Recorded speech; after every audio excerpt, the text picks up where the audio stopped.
to reconsider his support for the Republican effort to limit the powers of Tony Evers and Josh Kaul. Forecast for Milwaukee and Madison. Tonight, mostly cloudy, lows in the low 20s. Tomorrow, partly sunny with highs in the mid-20s. You're listening to Real Resistance Radio.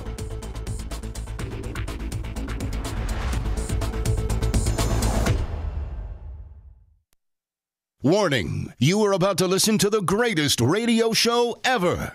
And due to contractual obligations and to shield our airwaves corporate licensees from any semblance of liability, responsibility, and gullibility, we must tell you the views represented on this show are not necessarily those of this station or its management. This radio show contains differing points of view on current political topics, and due to the nature of its contents, it should be heard by everyone. Thank you for listening. 3, 2, 1. Now live from the heart of liberal Wisconsin, where the political party is just beginning, welcome to the Devil's Advocate Show. Best friends proving it's never personal, only politics. Please allow me to introduce myself. Now here are your hosts, Dom and Crute. Welcome to the Devil's Advocates Radio Show. Happy Hump Day to you, my buddy. Crudy, happy Wednesday. Oh, what a night. What do you want to talk about today?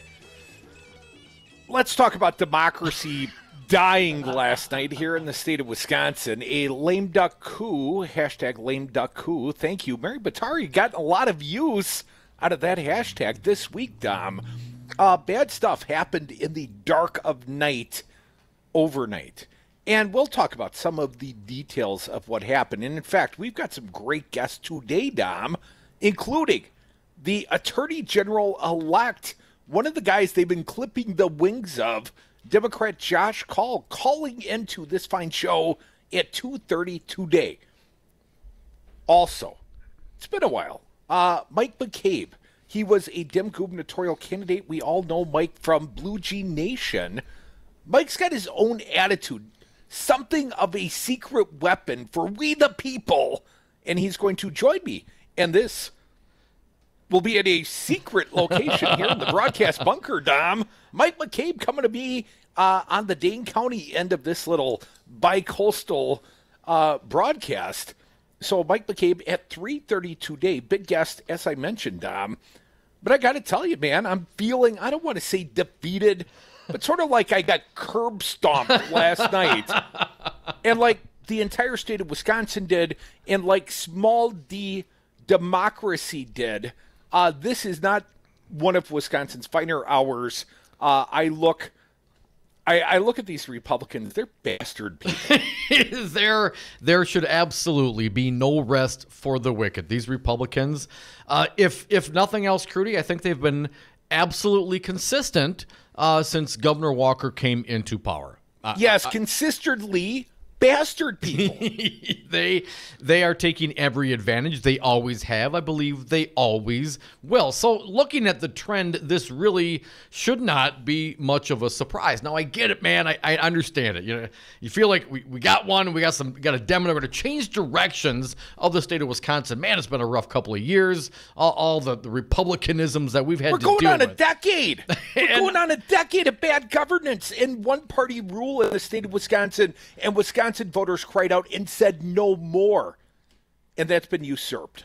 Please continue. But don't tell that to Robin Voss. Don't tell that to Scott Fitzgerald. And I'm going to throw in some Alberta Darling in there as well. Perhaps John Nygren, the leaders of the Republican Party in the state of Wisconsin, they don't give a damn. It's not about the voters. It's not about the will of the victors. It's about them holding on to power and continuing to do the deeds of their donors. I asked, who has asked for, what citizen, who's been lobbying for any of this work? I called Alberta Darling's office yesterday. She has not, according to the person I spoke with, was not considering these kinds of bills. We know that this is simply an effort to hamstring the Democratic candidates, Democratic governor and attorney general, and their power going forward to solidify policies and laws and rules of the Republicans that the voters have already rejected. How many times do you have to say no? Well, Dominic, of course, Scott Walker came out and said, this was no rejection. This is no rejection. Fitzy on Monday on Righty Talk Radio goes out and says, hell, we picked up a seat. We're going to have a larger majority after the new year than we do right now. We didn't lose. And we won the election. Of course, it's got nothing to do. And it's got nothing to do with the gerrymandering. Of course, that's just a falsehood. A lot to do with the gerrymandering, perhaps not entirely to do with the gerrymandering, but it ain't a fair fight, and that's the way Republicans like it. And again, we'll get into the specifics of what passed while you were sleeping last night. But of course, there's got to be a winner, and there's got to be a loser.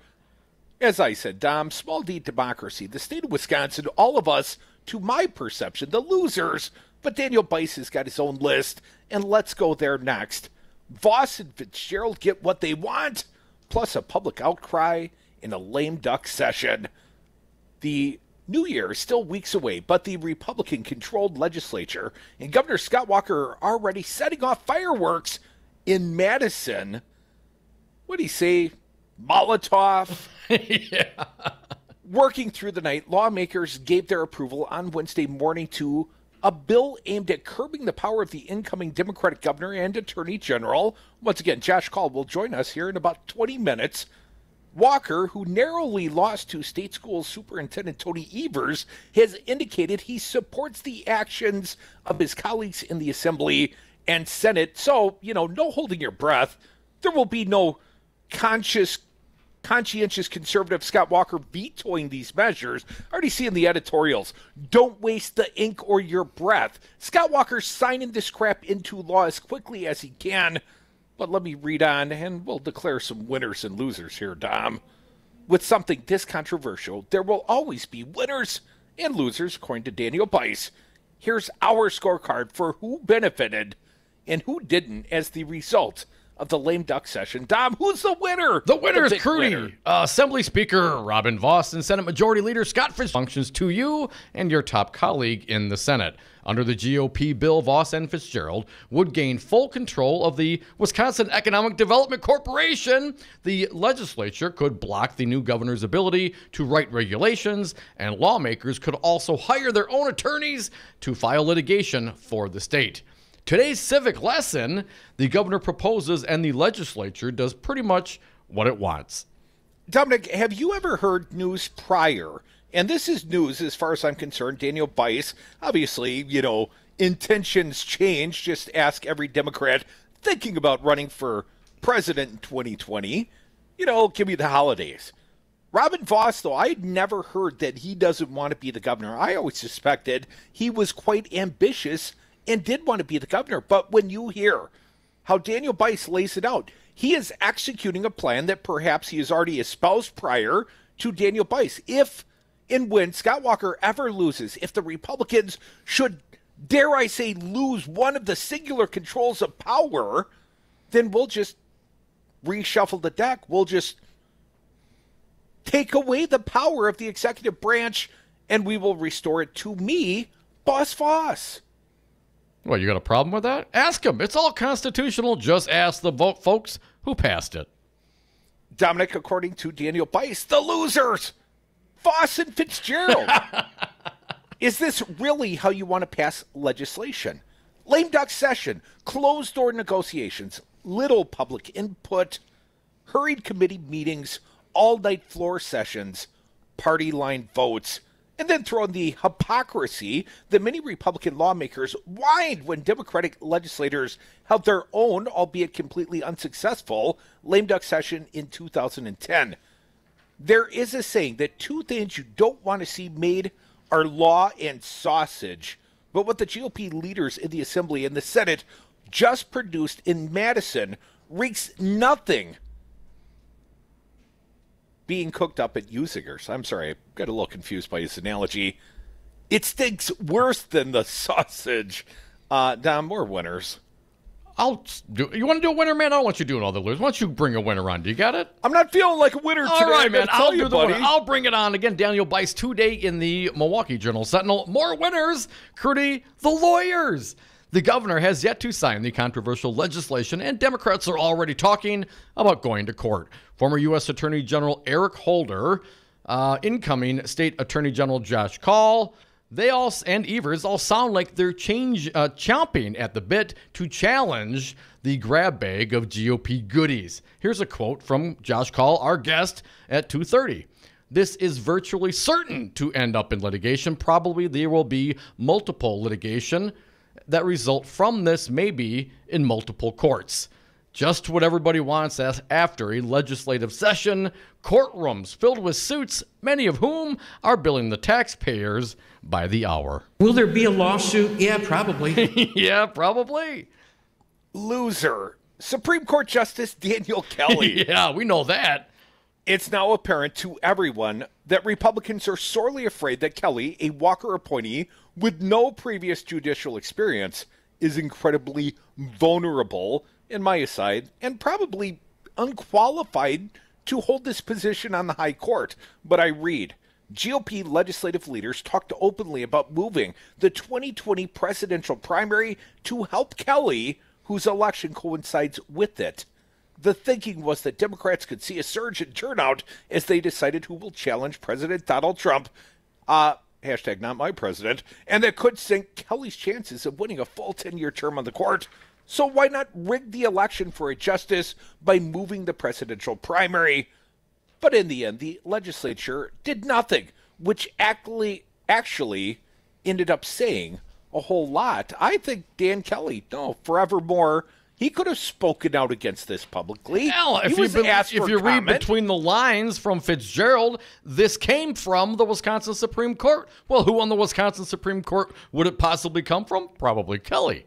Well, one doesn't know that for sure. There is I'm speculating. Rogensack and Ziegler. I mean, you don't think that their little cabal in the court, they like being in the majority. You know, since they have shifted through constitutional referendum, how we pick the Chief Justice?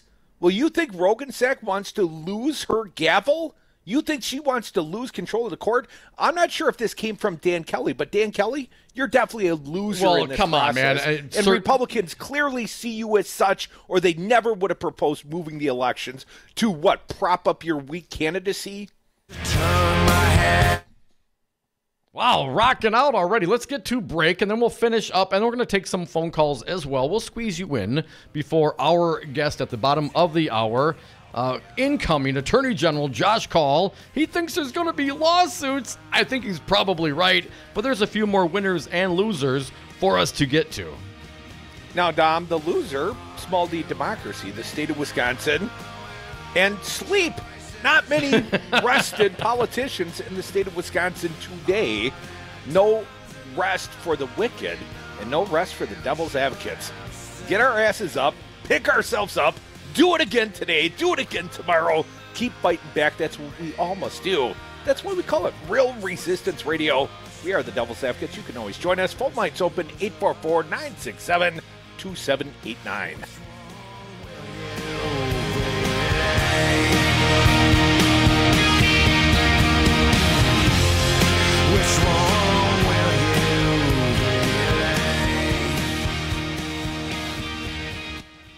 Democracy matters, especially when it is inconvenient. We want to ensure that the new administration doesn't try to work around the legislature. They're winners. Winners get to do what they want.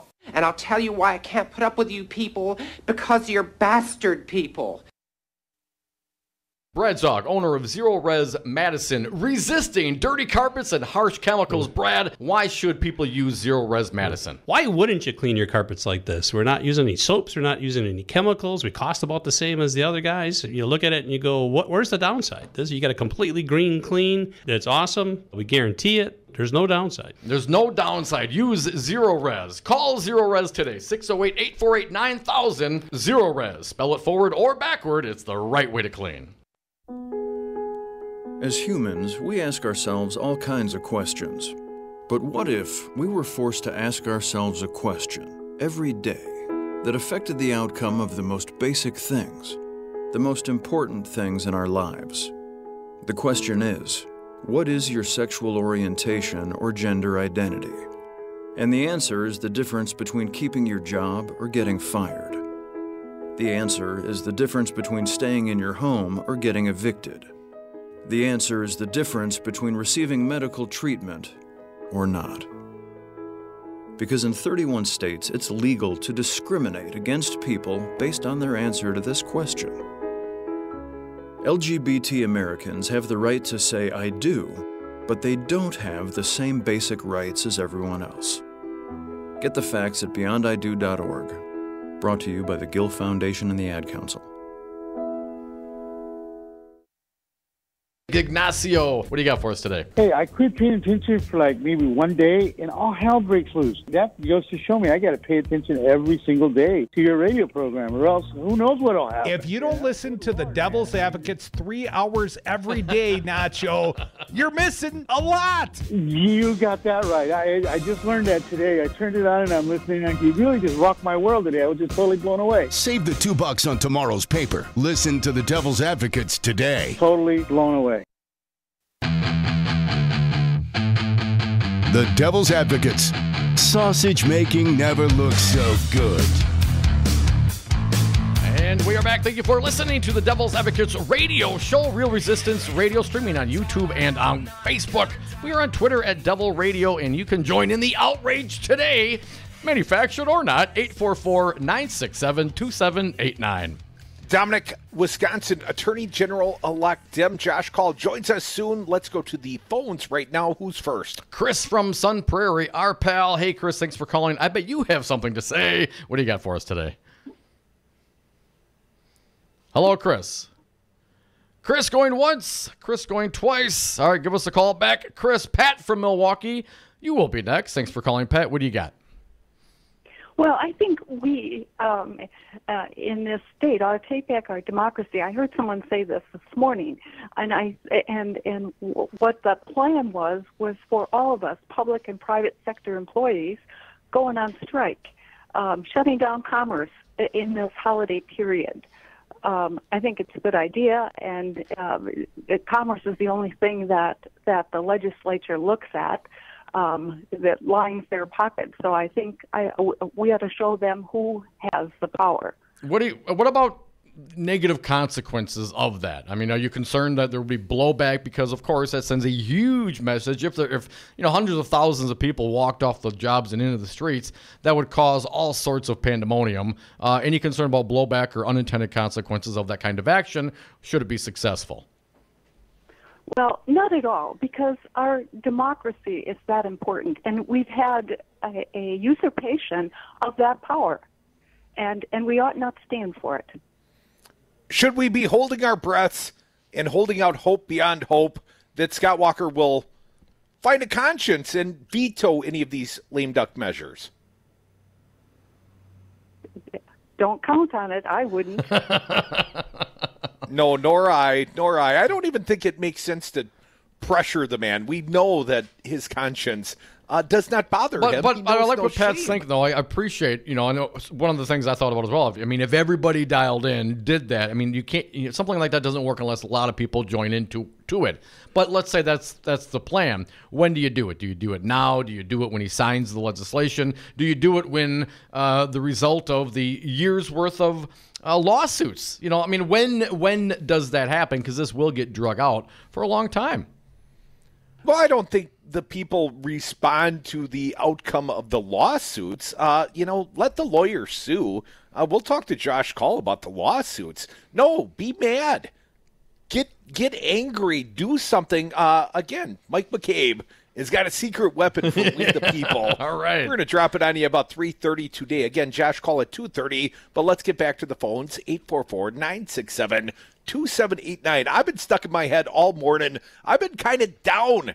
I mean, I think the whole state of Wisconsin, even if you like the outcome of the lame duck, even if you're a Republican, you've got to know the divide and conquer politics, they're not done. It's not over. The battle still is waged on. The battle rages on. Mark from the Sac, you're up. Thanks for calling, Mark. What do you got today? Well, I can't help but think if this was the other way around, the Democrats are pulling something like this, the Republicans would be talking about Second Amendment solutions, and which is scary. It is just, I was just hoping, and I've been trying to get into the governor's office for the past 2 hours on the phone, and they probably took the phone off the hook because people are probably trying to call in, and that they've just tired of hearing it. I mean but treat these people with the same respect they've treated the citizens. Right. And you see them, and like you guys were talking yesterday, you run them out of town. You bust their chops, Mark. I mean, come on. You would not take this kind of behavior with a guy sitting next to you at the bar stool. Why the hell do you take it when, they're the speaker of... I mean, this guy got like 17,000 votes, Speaker Voss. Sorry, man. That doesn't cut it for me. Popcorn king of the Southeast. Whatever, dude. You're going to do this kind of action. You cannot expect to walk by me and not have something said to you. Yeah, constantly. Just make them uncomfortable. And if you're in a business, you see, I love Robin Bosch, you just walk out. Amen, brother. Thanks for the call, Mark. Do appreciate it. 844-967-2789. I wouldn't serve him a burger and a beer at this point. You would not? You get no. I'm not. It's really what hard. do you do? Well, of course, we're dealing with our rage right now, right? How many steps are we into? Right? Denial. Well, we know that's over with. I'm still at anger. So we're going to be angry. And we should be angry, man. I mean, I was angry, if I may, Crudy. I was angry when the Dems tried to do this back then. I mean, this kind of activity, it's not about right or left. Hell, one of the winners, Milwaukee businessman Sheldon Lubar, he's a really rich guy. He's been supporting Scott Walker for a long time. That's not the point. I'd love to talk about tax policy, but when you're screwing the voters of the state of Wisconsin because you can't stand the fact that you lost and you're sticking it to the incoming victorious Democratic administration who won and not allowing them to do the things that they ran on, you are undermining democracy in the state of Wisconsin, period. Folks, we are the Devil's Advocates. Got a fine guest coming next. He is the Attorney General-elect Democrat. Josh Kaul joins us right here on the Devil's Advocates radio show. We'll be right back.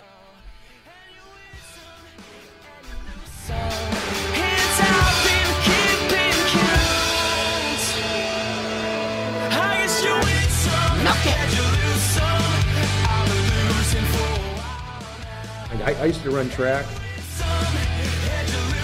Will there be a lawsuit? Yeah, probably.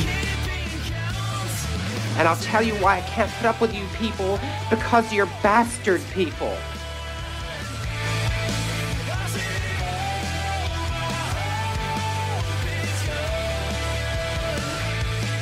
Golly. Golly Shazam. The manufactured outrage by the Democrats right now is hilarious. Well, I think they're just stupid. I think they're idiots. Now go home and get your f***ing shine box. GTG, BRB, OMW, be there in a few. You may think that these kinds of texts are fine because of their length, and you can easily send them at a stoplight. But no, answering one text can take your attention away from the road for 5 seconds. And traveling at 55 miles an hour, that's enough time to travel the length of a football field. Make good decisions. Don't text and drive. Visit StopTextStopWrecks.org. A message brought to you by the National Highway Traffic Safety Administration, Project Yellow Light, Noise, and the Ad Council. 1 in 3 adults has prediabetes. That means it could be you, your best man, your worst man. Take the risk test at doihaveprediabetes.org to know where you stand. Brought to you by the Ad Council and its prediabetes awareness partners. To protect his family from disaster, Steve used his camera phone. Done. By taking pictures of his important documents, Steve can always have them stored online. Learn more simple disaster prep tips at ready.gov. A message from FEMA and the Ad Council. Well, I'm going to take a nice long rest now. I can stop rolling over in my grave now that Walker is no longer governor. Thank you, Real Resistance Radio. Hi, I'm Anton Capella, Chief Technology Officer at Five Nines. Five Nines is more than just our name. It's the level of service you can expect. We provide 99.999% uptime. That's the highest availability and performance you can get. You have enough to worry about with your business data, web, security, and cloud services, so we'll manage your IT so you don't have to. Visit 59s.com. That's the number 5, N-I-N-E-S.com. You took the first step and quit smoking, but even former smokers may still be at risk for lung cancer. That's why SaveByTheScan.org wants you to know about a new low-dose CT scan that can detect lung cancer early. It takes only 60 seconds and could save your life. You took the first step, now take the next. Visit SaveByTheScan.org for a simple quiz to see if you're eligible and talk to your doctor about screening. SaveByTheScan.org is brought to you by the American Lung Association's Lung Force Initiative and the Ad Council. The Devil's Advocates, where there's always time for Scott Walker bashing. Welcome to our good buddy, Congressman Mark Pocan. Mark, in some small part, this little radio product, the entire rationale for buying a radio station was opposition to Scott Walker. One person's telling me, be humble, Crudy. Take a day and just be humble. And another person's telling me, no, dance on Scott Walker's grave. So, Congressman, I've always admired your sage advice. Sir, what should I do? How should I react to this? We should waltz, we should polka, and we should two-step.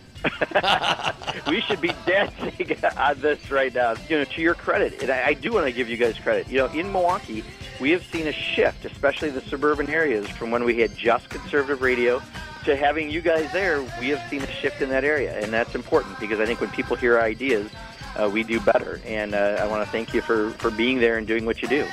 Hashtag Walker bashing. Bye, Felicia.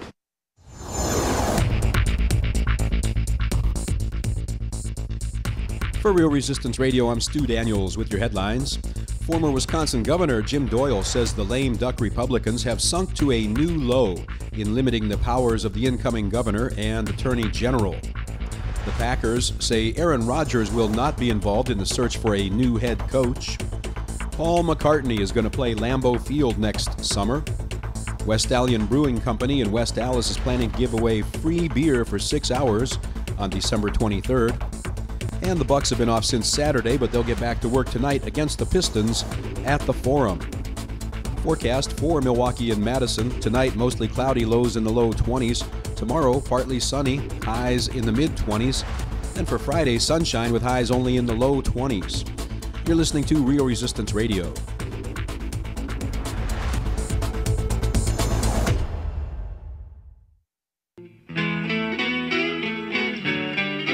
Charged, never convicted. In a moment. Dom, back to the winners and the losers till we're ready for Josh. Milwaukee businessman Sheldon Lubar, you mentioned him as a winner. Milwaukee businessman and longtime Republican had a strong opinion about what was going on in Madison, and he didn't mind sharing it in an email to Walker. Lubar asked the Republican governor, who is also the son of a Baptist minister, what would Jesus do? You've had a long, successful career ahead. Don't stain it by this pointless, poor loser action. Ask yourself, what would my father say? What would the greatest man who ever lived, Jesus Christ, say? Wrote Lubar, who's Jewish. For the record, Lubar may have openly supported Walker in the past, but he donated $10,000 to failed Democratic gubernatorial candidate Matt Flynn in this campaign.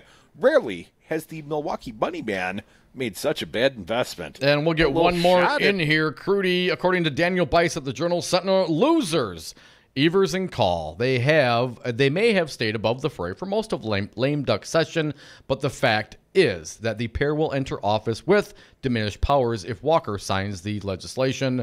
Wisconsin has never seen anything like this, Evers said on Wednesday. Power-hungry politicians rush through sweeping changes to our laws to expand their own power and override the will of the people of Wisconsin who asked for change on November 6th. But no matter how strong his rhetoric, Evers has no veto power, what really matters, until January 7th. Late edition. Oh, do we have the guest? We do. We have the guest. Welcome back. Attorney General-elect Democrat Josh Kaul. Josh, welcome back to the Devil's Advocates. Wish it was under better circumstances. Yes, well, it's good to be back on the show. Thanks, Josh. Josh, first and foremost, before we talk about the usurping, this lame duck coup, as we've liked to call it, let me ask you about the Republicans' opposition to early voting. We know you were instrumental to the last voter ID trial. Josh, where does that stand, and what is this newest assault on early voting? Yeah, so because that's a case that I was involved with as Attorney General, I'm going to be recused from the case. But what I can say is that we should be making it easier for people to vote. It's a good thing when we have really strong turnout, as we did in this recent election. And our legislature should be encouraging people to get out and vote and to take advantage of opportunities for voting. Now, Josh, there are stories being told on right-wing talk radio that there was massive voter fraud happening in Milwaukee in regards to absentee ballots. Just for the record, Josh, I know you were obviously an interested party as a candidate, as I suspect Brad Schimmel was, as I suspect Scott Walker's team was. When the absentee ballots were discussed, and we had this conversation with Neil Albrecht, but from your position, Josh, any accusations of massive voter fraud in regards to absentee ballots in Milwaukee, how would you respond to that, sir? Any such accusations are completely and totally false. There was no voter fraud in this election. The results are entirely legitimate, and that's why Brad Schimmel and Scott Walker accepted the outcome of this election. As early as, or as recently, at least that I've heard, Scott Fitzgerald said on Monday of this week on a differing radio product that his constituents were mad as hell because there were lines of people voting early in Milwaukee. Josh, the last time through, Judge Peterson stayed many parts of the voter ID law. I guess I'm not sure of all the technical details, but effectively, the expansion of early voting in Milwaukee meant a lot more people had the opportunity to vote. Obviously, they might have been inspired by the bad governance as well, Josh. But if these new regulations are signed into law and there's no court blocking it, we're going to see the rollback of early voting in Milwaukee and Madison and other large municipalities once again, limited to about 2 weeks, sir. Yeah, that's right. So, like I said, I'm not going to comment on the legality since I'm going to recuse myself from that. But the statute puts limits in place to early voting that were not in place for this last election. Now, Josh, let's talk about the limitation on the powers of the Attorney General. First and foremost, it looks like the Solicitor General's office has been eliminated for the second time in the history of the state of Wisconsin. Do you have any comment on the elimination of the Solicitor General's office that was just recreated in 2015 under your predecessor, Republican Brad Schimmel? It's one of many examples of what the legislature has just done, which is it seems to think that we should have a different set of rules in place when Democrats are in office than when Republicans are in office. This was an office that was created soon after Brad Schimmel took office, and now that he's been defeated, the legislature has decided that it should eliminate that office and eliminate the 4 positions. This is just one of the ways, by the way, in which the legislature has taken resources away from the Department of Justice. It's also transferred funds from the Department of Justice into the general fund, and there has been no consideration given to the impact that that's going to have on public safety. I don't think we even know what Brad Schimmel's position is on the legislation that was put forward. It's one of the many ways in which this action was reckless. There's been no input about the impacts that what they've done is going to have. Folks, you're listening to the Devil's Advocates radio show. Incoming Wisconsin Attorney General Josh Kaul joins us on the phone talking about the lame duck coup going on here in the state of Wisconsin. Josh, a lot of people, my partner here included, Crudy, we're feeling a little frustrated. We're wondering what we can look forward to. We're about the resistance, but, we're not clear on what direction to go. We're looking for some idea. Can you give us some hope, Josh, legally, what can be done? Let's assume Walker signs all these this legislation into law. What can the voters of Wisconsin look forward to as far as any lawsuits or retribution for this action? Well, first and foremost, I want to encourage everybody to keep raising awareness about what's going on with this legislation. That it's no accident that the bill was released, the legislation was released late afternoon on a Friday, and that the legislature pushed it through as fast as it possibly could. They basically pulled an all-nighter last night to get this legislation passed. And the reason that they're rushing it through is because they knew that this would be deeply unpopular, because it undermines the results of the election that we just had. And the reason the process was rushed is that they want to have as little attention paid to this as possible. And the way to counteract that is to keep drawing attention to this as we move forward. I think people should make sure that they continue calling their state legislators. I think they should call Governor Walker's office and encourage him to veto this legislation, because if he signs this bill, a big part of his legacy is going to be undermining the results of a Democratic election here in Wisconsin. And I think people should make sure that they continue to make their voices heard, and they should encourage the legislature to undo what's been done here. Now, in terms of what happens going forward, as I've mentioned, I think there is virtually certain to be litigation over this legislation. One of the things that it does is it, in important ways, shifts the balance of power between the legislative branch and the executive branch, and it gives the legislative branch what certainly appear to be some executive powers. I think there is likely to be litigation over that, and I think that's probably going to be one of the next major steps. And it's one of the things that's unfortunate about this legislation. We have serious problems we need to be addressing here in the state of Wisconsin, like our opioid epidemic, our growing meth problem, school safety, protecting our natural resources.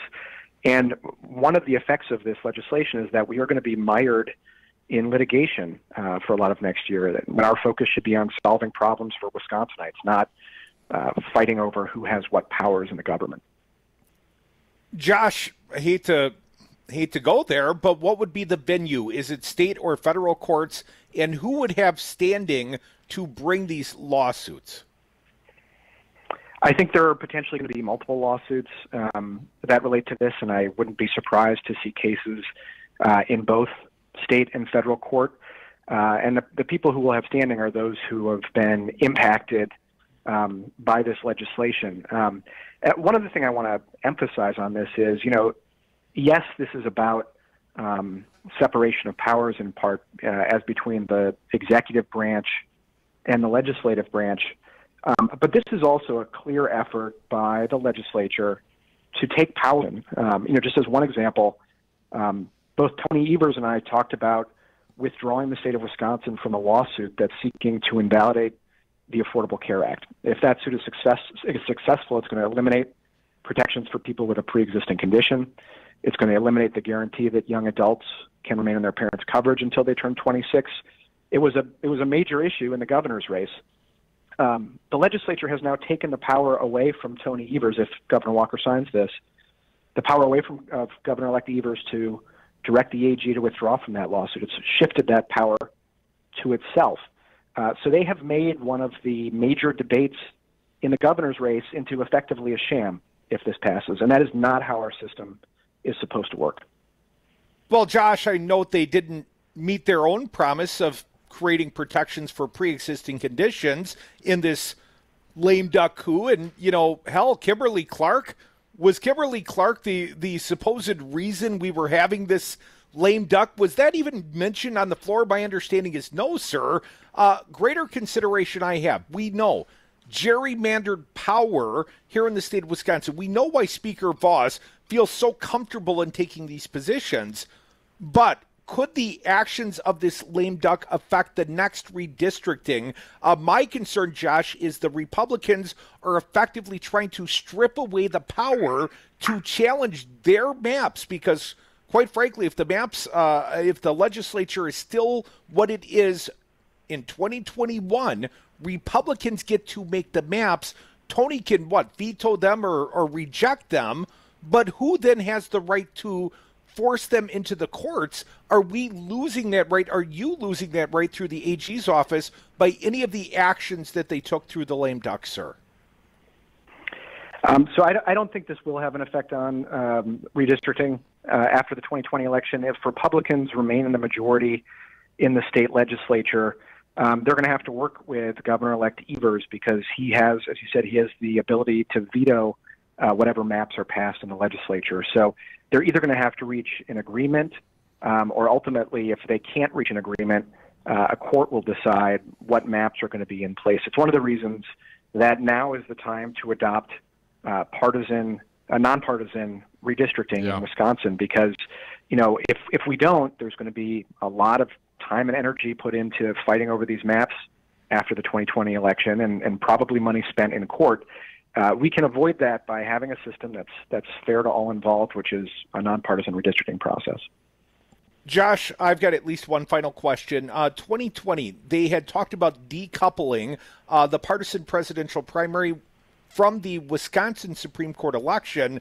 Those of us that like to, read the political tea leaves look at that as perhaps a pivotal swing election in the Wisconsin Supreme Court.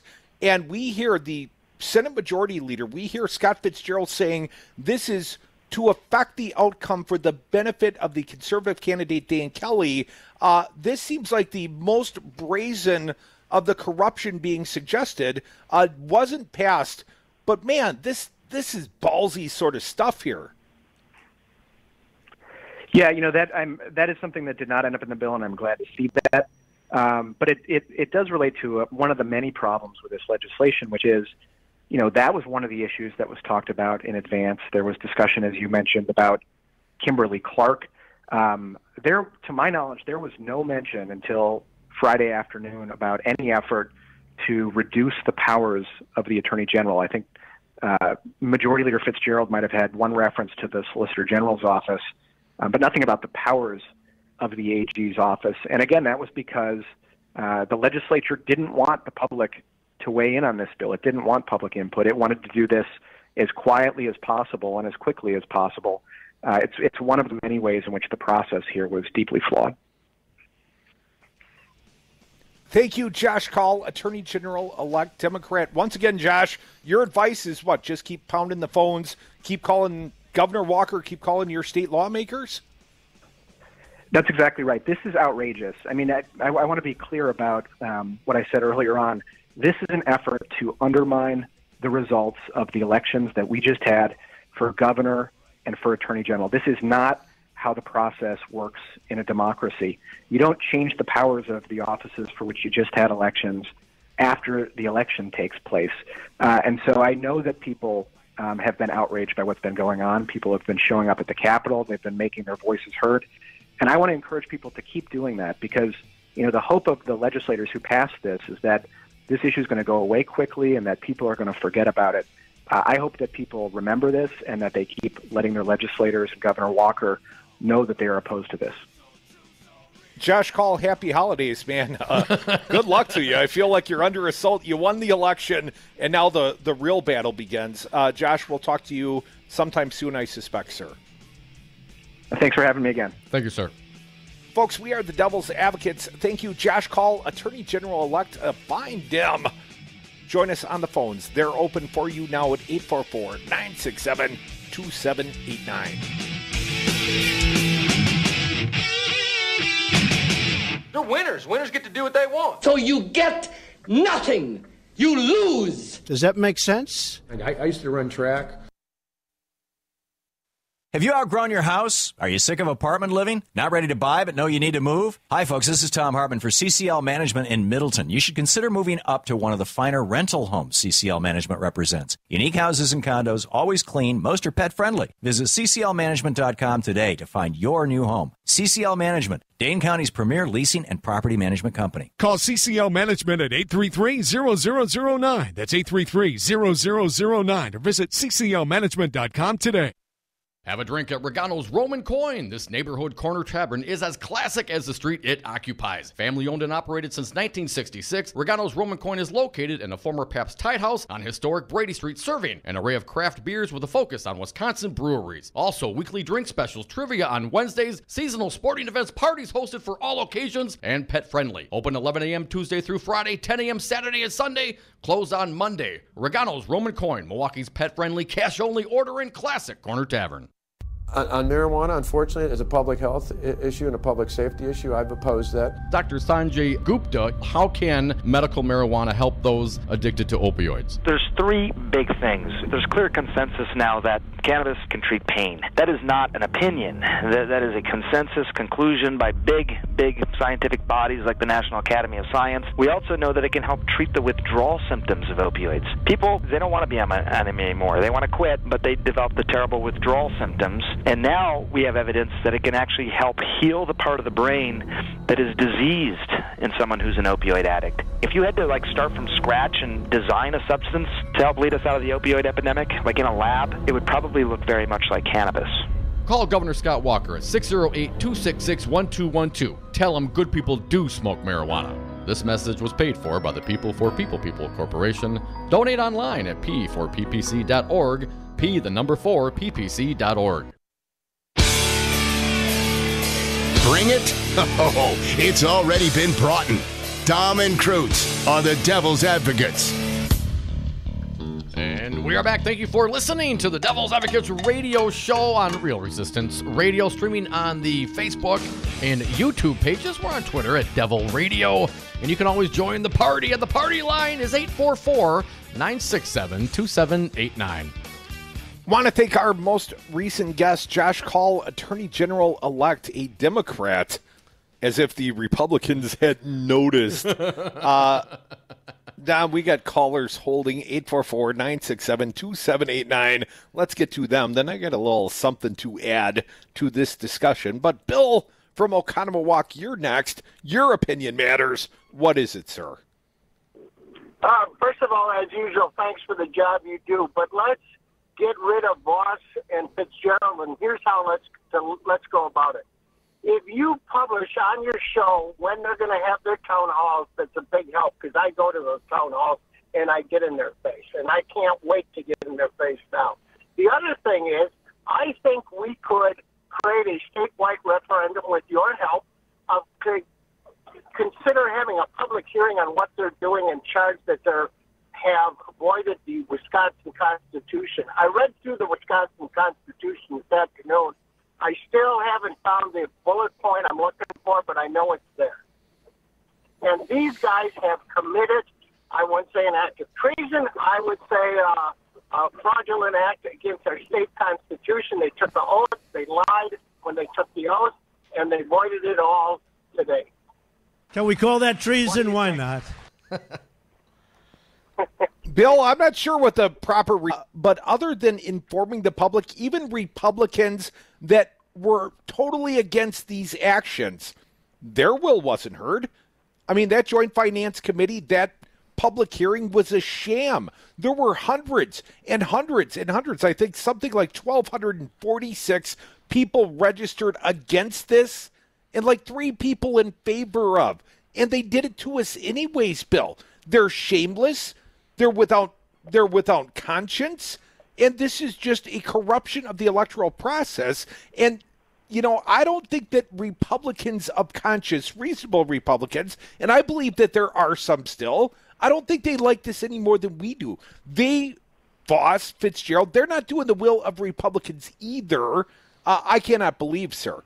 But I'm not sure. We can't force a referendum that has any binding impact without the cooperation of the leaders of both the Assembly and the Senate. And, of course, that means Fitz and Voss.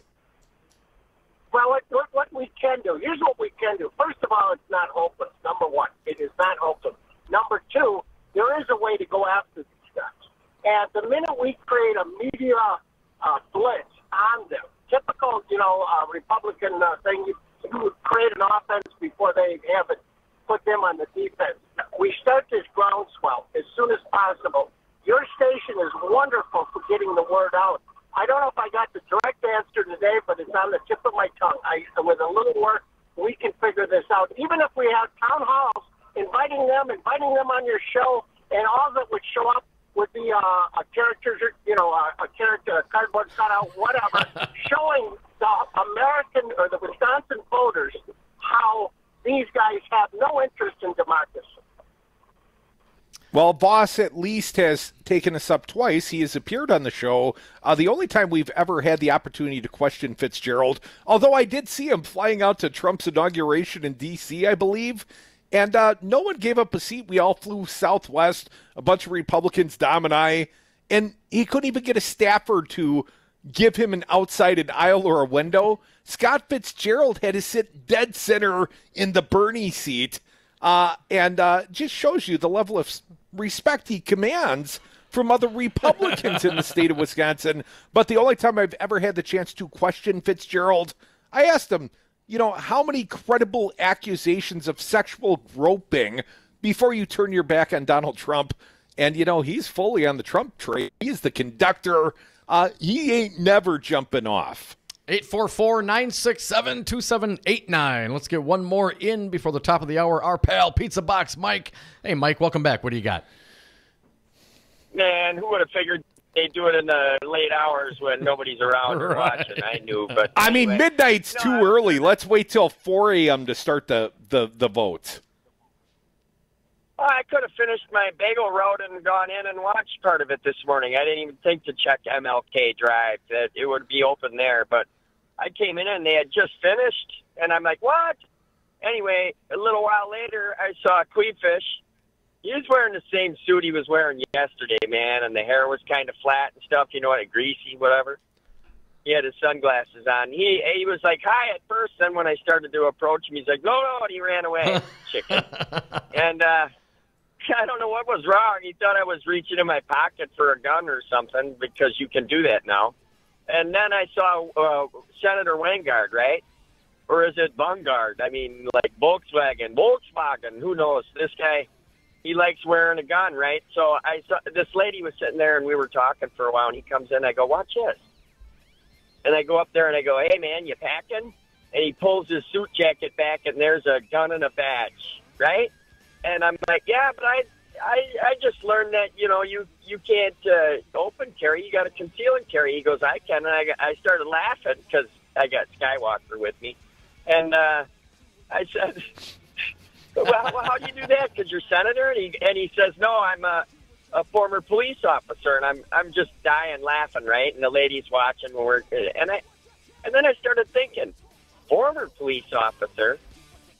Who does he report to now? Or is that like impersonating a police officer and carrying open when you're supposed to be concealing? I'm going to get into this one, guys. Pizza Box, do what you got to do. Where's the badge coming from, and what's the point? Are you still in service, sir? Turn in your weapon and your badge, and don't let the door hit you in the ass on the way out. Come back with us. Devil's Advocates Hour 2 is next. More of you on the phones. 844-967-2789. Trump. Pants. Trump. Pants. Because you're bastard people. Brad Zog, owner of Zero Res Madison. Brad, why should people use Zero Res Madison? Why wouldn't you clean your carpets like this? We've got a patented system. We also do another step that most people don't do. We have a double rotating brush machine that we use when we pre-treat the carpet. So this helps dig up any of that stuff that's deeper in your carpet that the vacuum doesn't get. We're going to provide that intermediary step before we clean with our empowered water. Call Zero Res today, 608-848-9000. Zero Res. Spell it forward or backward. It's the right way to clean. You concerned about speaking up at work? Do you feel like you have no say in your day-to-day work routine? Join Teamsters Local 344. Call 414-258-4545. Get a seat at the table. Join your brothers and sisters in negotiating for better wages, hours, and working conditions, and be part of the most powerful union in North America. Teamsters Local 344 covers sales and service throughout Southeast Wisconsin and package and airlines statewide. Contact Teamsters Local 344 at 414-258-4545 or at local344.org. You are listening to Real Resistance Radio, WRRD 1510 AM Waukesha and WTTN 1580 AM Columbus. Always streaming at realresistanceradio.com. Bush remembered, heading home. I'm Mike Moss.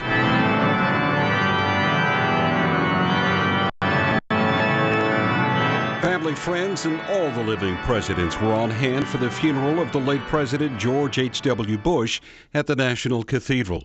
Correspondent Jerry Bowler says it was a day of mourning and celebration in the Capitol. After lying in state in the Capitol since Monday, President George H.W. Bush's casket was brought to the National Cathedral, where historian John Meacham eulogized him as the last great soldier statesman.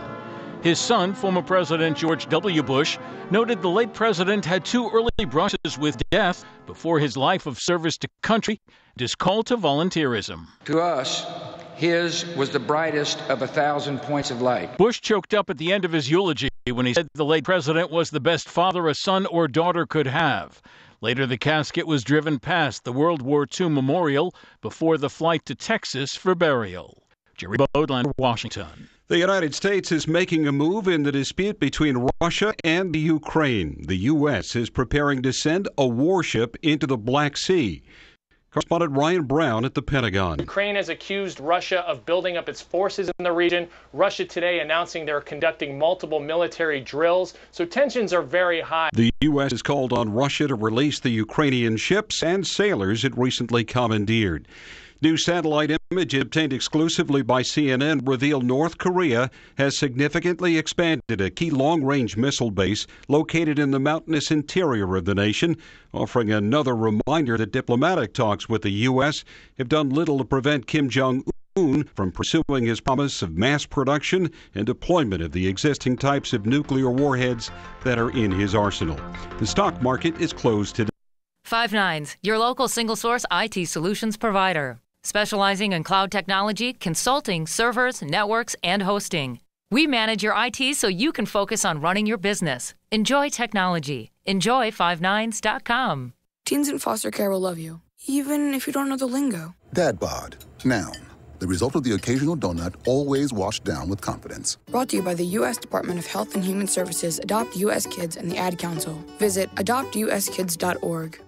Listening to the Devil's Advocates may expose you to opposing views. U.S. Senator Ron Johnson joins us on the phone regarding our military influence. Aren't we selling arms right now to Saudi Arabia, and aren't they using, munitions that they have purchased from us in their war? And if we weren't doing that, because they've got plenty of money, they'll buy less precise munitions from other people, and the bloodshed would be worse. Well, the blood might be on someone else's hands then, Ron.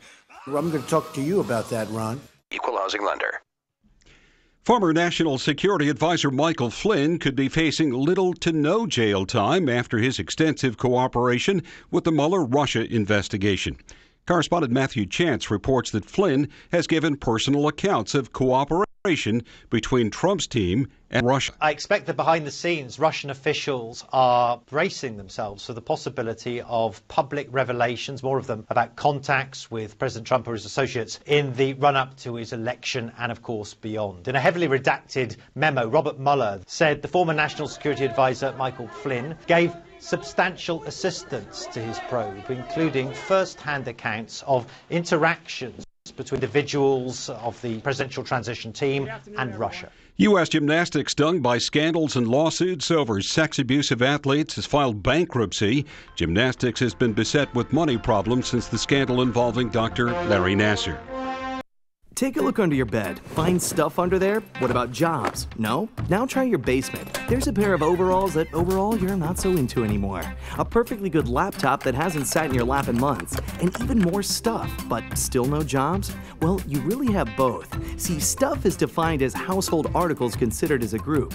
Sometimes this stuff is no longer needed. Wait, no longer needed? That can't be right. Because remember those jobs you were looking for? Those are really needed, and they're the stuff inside your stuff. Even inside that winter coat that moved with you to Phoenix. Our job is to unlock those jobs, and it starts when you donate your stuff to your local Goodwill. Here's how we do it. When you donate to Goodwill, we sell your stuff to provide job training for people right here in your community. So just by teaming up with Goodwill, you help create jobs. And isn't that worth parting with the leftover guitar from your 80s cover band? Goodwill. Donate stuff, create jobs. Find your nearest donation center at goodwill.org. A message from Goodwill and the Ad Council.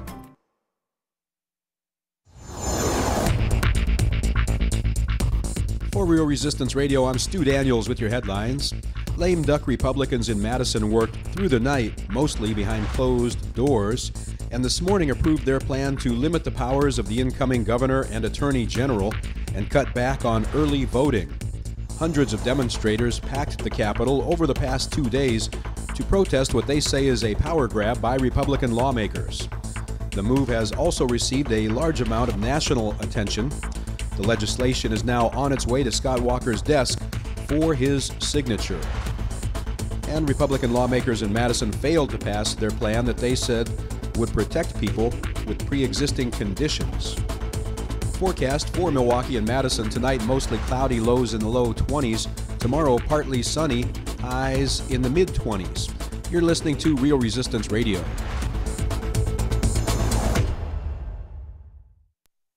Warning, you are about to listen to the greatest radio show ever.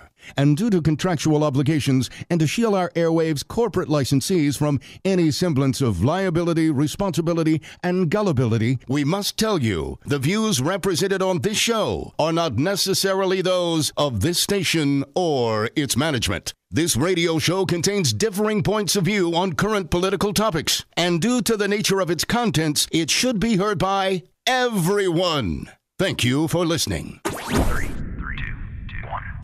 Now live from the heart of liberal Wisconsin, where the political party is just beginning, welcome to the Devil's Advocate Show. Best friends proving it's never personal, only politics. Please allow me to introduce myself. Now here are your hosts, Dom and Crute. Welcome back. Hour 2 of the Devil's Advocates Radio Show. Dom got a fine guest joining me here in about a half an hour in the broadcast bunker. Our pal Mike McCabe, Blue Jean Nation, former Dem gubernatorial candidate. I endorsed him. It didn't seem to get him over the finish line. Probably more my problem than yours, Mike. Anyways, I got a little piece. I'd like to throw it out there for our audience's consideration. And, of course, our phone line's open to you. How did you react when you woke up this morning and you found out what the Republicans had been doing to our democracy while you were sleeping? I'm just wondering. 844-967-2789. Your opinions welcome.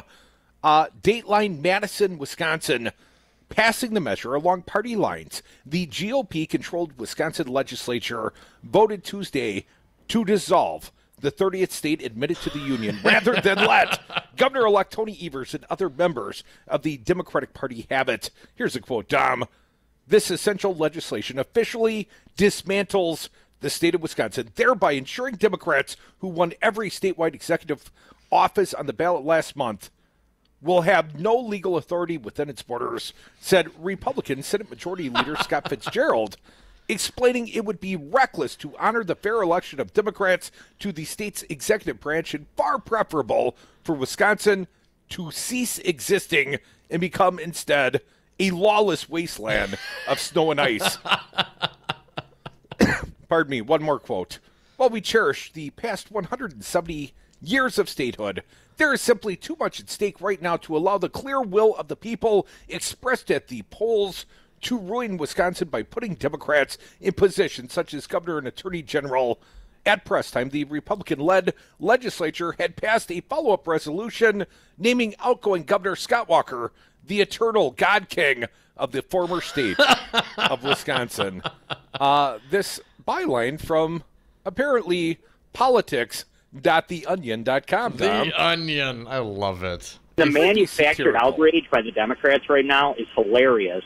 I mean, I'm all about it, bring on the wasteland. They would rather burn it down than have a Democrat like Tony Evers lead it. And I would say this is probably the most moderate of any of the Democrats that could have come through the Dem gubernatorial primary. Tony Evers he's not this raging progressive. I'm sorry, Fitzy. Pretty nice guy all in all.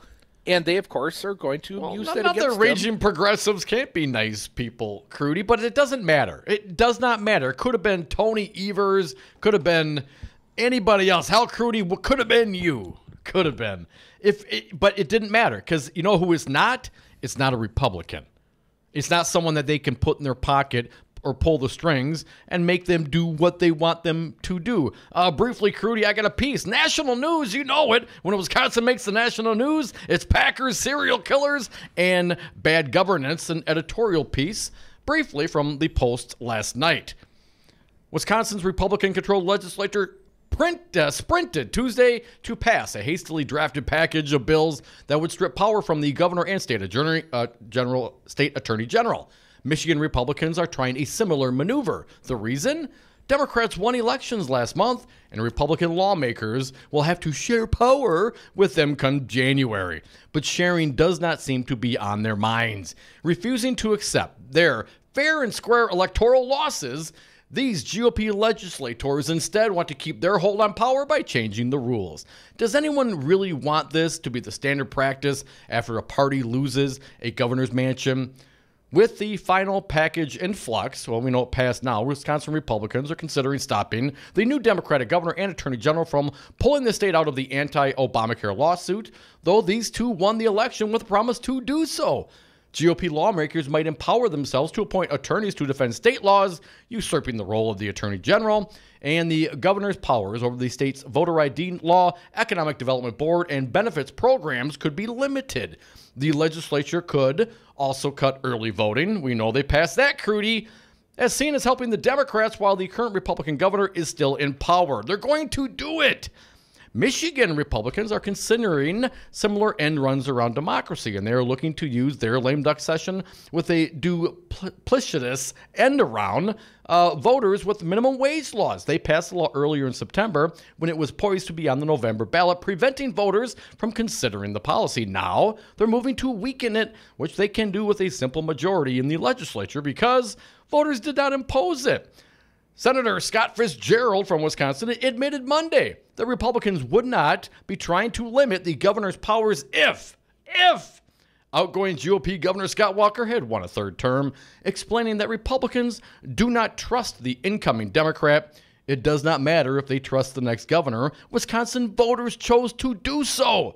The GOP underhanded dealing in Wisconsin and Michigan is just the latest in a trend of Republicans appending principles of good government and democratic accountability for political gain.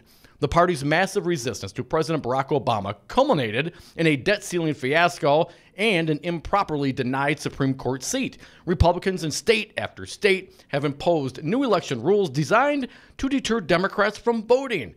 North Carolina Republicans stripped powers from the governor after they lost the 2016 gubernatorial election, a dirty play that has poisoned the state's politics. There's a common thread. Unable to change voters' minds, they choose instead to change the rules. Op-ed from the Washington Post last night, before this travesty of bills passed their respective houses. You know, our former producer, Prebes, a little bit better than the current one, but, you know, if you recall, come on. Decision, if when I'd gone into the polling place, it had had on the ballot a little asterisk, and the asterisk would have told me, depending on the outcome of the election, we will decide how much power the next governor and attorney general have. You know, it might have informed your vote a little bit more. Had we known that if we vote for Tony Evers, it's going to be a feckless position. We're going to hamstring the new governor of the state of Wisconsin. Of course, there are efforts to hamstring the new attorney general as well. Dom, I've got a response. Jennifer Schilling, Senate Majority Leader, the after the fact, the reaction. Here's her post. Desperation, the Republican legacy. Republicans rigged the rules following election losses. In an effort to undermine election results after voters resoundingly elected Democrats to every statewide office, Senate Republicans voted on a series of proposals to limit the powers of Governor-elect Tony Evers and Attorney General Josh Kaul. In response, Senate Democratic leader Jennifer Schilling, Dem from La Crosse, released the following statement. I've got a quote, Dom. Republicans are defiant and desperate in wake of a new Democratic governor and attorney general. Rather than putting the election behind us and working with Governor-elect Evers to improve health care, strengthen schools, and fix our roads, Republican leaders have tightened their fists on more power. After these antics, the Republican legacy will be one of corruption, dishonesty, and misplaced priorities that favor consolidating power over the issues impacting working families. The blatant disrespect for Wisconsin voters is an attempt to undermine the validity of elections that don't go their way. Seems quite appropriate. I've got one more, this one from Gordon Hentz. Gordon Hentz, the Assembly Minority Leader. Nothing we did last night, according to Gordon Hentz, had anything to do with helping the people of Wisconsin.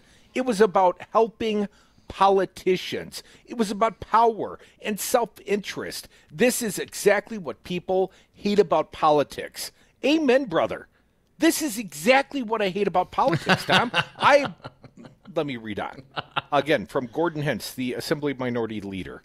Normally, the period after the election is the most optimistic time of the 2-year cycle, a time to come together and see what common goals we share. And yet Republicans couldn't even wait 24 hours after the election to say they were planning to strip Governor-elect Evers of his powers before he had even taken the oath of office. The disrespect to this institution shown by these actions is unprecedented and appalling.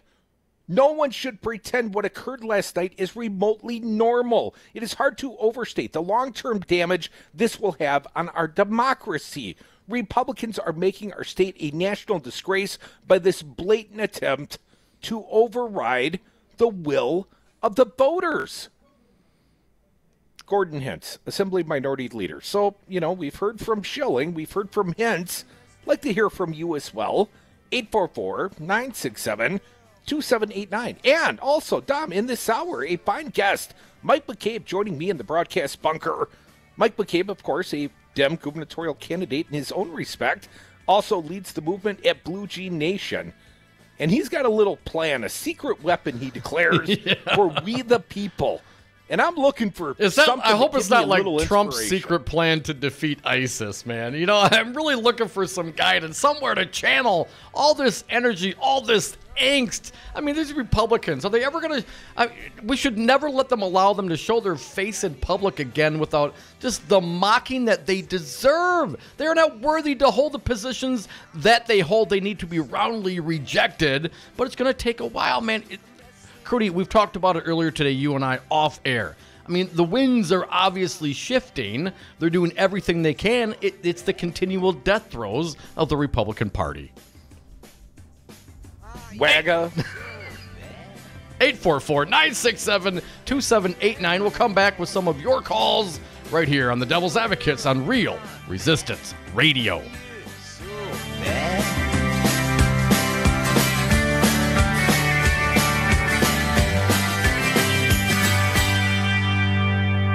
The manufactured outrage by the Democrats right now is hilarious. We want to ensure that the new administration doesn't try to work around the legislature.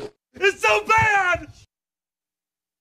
Brad Zog, owner of Zero Res Madison, resisting dirty carpets and harsh chemicals. Brad, why should people use Zero Res Madison? Why wouldn't you clean your carpets like this? We're not using any soaps. We're not using any chemicals. We cost about the same as the other guys. You look at it and you go, where's the downside? You got a completely green clean. It's awesome. We guarantee it. There's no downside. There's no downside. Use Zero Res. Call Zero Res today. 608-848-9000. Zero Res. Spell it forward or backward. It's the right way to clean. Ever worry that the anonymous millionaires are setting the agenda for our community with little or no accountability? I do. That's why I joined Citizen Action Organizing Co-op. My fellow members and I want to build a powerful and lasting progressive movement. Together, we can help determine the agenda in our own communities. Then we work with professional organizers and a team of leading strategists to make that agenda happen. We're working on health care, economic justice, child poverty, electing progressive candidates, and more. And our Radio Active campaign supports this station and the Resistance Radio Network. So, won't you come help us build a movement? Become a member of the Citizen Action Organizing Co-op. Go to citizenactionwy.org. Once again, the American public has some reading to do. In a 29-page indictment today, Americans need to take a look at page 6, paragraph 20, and here come those important 8 words: to interfere with the 2016 U.S. presidential election. That is it. Jim, I'm going to make a confession on behalf of the panel. Dom's not going to read the indictments. Come on, maybe. The Devil's Advocates, political commentary from the back of the class.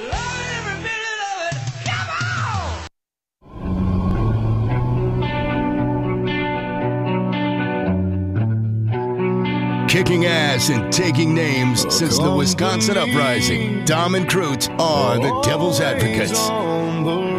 And we are back. Thank you for listening to the Devil's Advocates radio show on Real Resistance Radio, streaming on the YouTubes and the Facebooks, on Twitter at Devil Radio, the party line to air your early grievance this week, 844-967-2789. Let's get to them. Our pal Chris. Always love to hear from Chris. Chris, welcome back. What do you got for us today?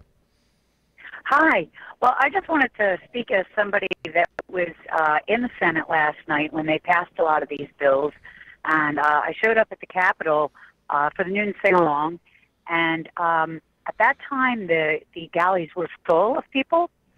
And my understanding is, I think Mike was in there from what I read online, that somebody coughed and they kicked everybody out. And I had been waiting in line for about an hour when they kicked everybody out. So I got let in after that. And they did the same thing that they do all the time. They keep putting off their sessions. They keep it going out and caucusing. They put bills in front of the Democrats that the Democrats didn't see, like amendments. They were given no opportunity to read things that were like 49 pages long. It's more of their dirty tricks. And just think that people that don't ever get to, see this at the Capitol need to understand that whether you're a Democrat or a Republican, they're not working for you. They really don't care. I watched that as they passed this legislation on the Department of Health, where every little thing has to go before the Joint Finance Committee before it can move forward. It puts so many obstacles in the way of any programs that Tony Evers would like to try to help the people of Wisconsin with their health care will have to jump through hoops at the Joint Finance Committee. And, I mean, it's like so micromanaging. It's unbelievable. And for fiscal conservatives, I think they need to understand this is going to cost us a lot more money. When you tie things up with all this red tape. They don't care, Chris, because it's not their money. It's your money. It's my money. It's the taxpayers' money. It's their slush fund, Chris. They spend our money like they're drunken sailors on leave. I agree, and they really don't consider the legislation that is in front of them. They vote for what they're told to vote for, because I don't believe that the Democrats are the only ones that just get to see this legislation right before they vote on it. I think a lot of these Republican legislators don't get to see it either, and they're not doing a deliberative, job of deciding what is best for the state. They're just doing what they're told. And I think we're at the mercy of getting some Republican voters to do something about it, because I personally would like to see some of them recalled. Something has to happen to change the makeup of the legislature, because what they're doing right now is just awful. Chris, there was some hope out there that maybe some moderate Republicans would step forth and object to some of these moves. My understanding, that did not happen at all. Straight party line voting. One Republican. One Republican? One Republican, Chris. You needed I didn't see any Republicans. It was 17-16. I think Coles voted against the malfeasance happening last night. Really? I'm not too sure which vote that was. I thought all the ones I saw were 18-15. But, if you say so, I'm sure it probably happened. I had to leave at midnight. I was there since noon. And at midnight, I left after the vote on the health care. Well, the important vote that was the vote. Coles Coles went up with the Dems on the health care vote, 17-16. Well, Chris, you would have had to stay up past 4 in the morning when the real deliberations started. It's terrible.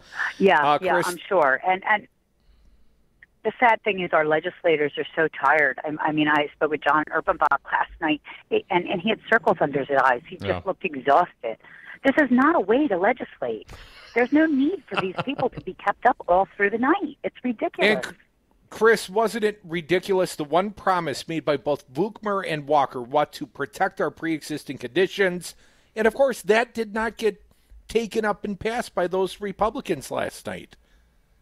Right, because they don't really care about us. And they told us last night when Whitney was kicked out and shouldn't even do anything wrong. They had 6 cops come and take her out. And when she was being taken out, she was talking about things that the senators were doing on the floor. And they said, well, they don't have to follow the rules. And that's really where we live. They don't have to follow the rules. They don't follow the law either.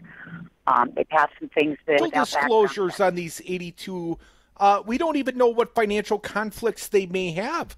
We, the Republicans, made 82 appointments on behalf of Scott Walker, passed them through the Senate yesterday. We don't even have financial disclosures from these appointees yet, Chris. Right.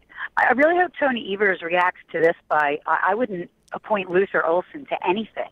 He voted lockstep with them. That to me is enough to tell me that he's not the right person to be heading up our schools. So I don't want to certainly not. Certainly forward. Should not. Chris, I completely agree with you. Certainly Luther Olson should not be commended or rewarded with an appointment to Tony Evers' administration. No, hell no. Luther Olson, kiss my ass. Folks, we are the devil's advocates. I'm not making any friends over here, but neither were Republicans last night. And I'm not saying it should be a quid pro quo, but if Luther Olson, if that's the moderate, if you're going to go along with everything, all the coups, all the bad actions for democracy in the state of Wisconsin, no, don't give him anything. You get nothing, sir. No soup for you. You will get nothing and like it. You got to resist. I guess we're going to resist. We're going to keep on resisting. Hell, Evers won. We wondered, what are we going to do now? I guess we still have to resist. But they don't care. I mean, they mock the protesters. You know, those dirty hippies like our pal Chris out there protest, exercising their constitutional rights, as I like to say it. They look at them as dirty hippies, just, don't understand how things are, and they don't matter. It doesn't matter to them, but it matters to us. Everybody else, and there's more of us than there are of them, and they're losing. That's why this is happening. Folks, come back with us. We've got Mike McCabe, former Dem gubernatorial candidate. You know, the Blue Jean Nation guy. He's got a little secret sauce for all of us, we the people. He's got a proposed direct action. We'll see. Come back. More Devils with Mike McCabe.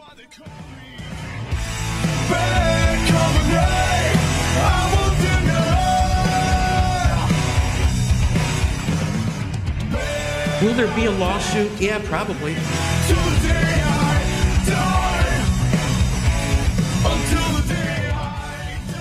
I think they're just stupid. I think they're idiots.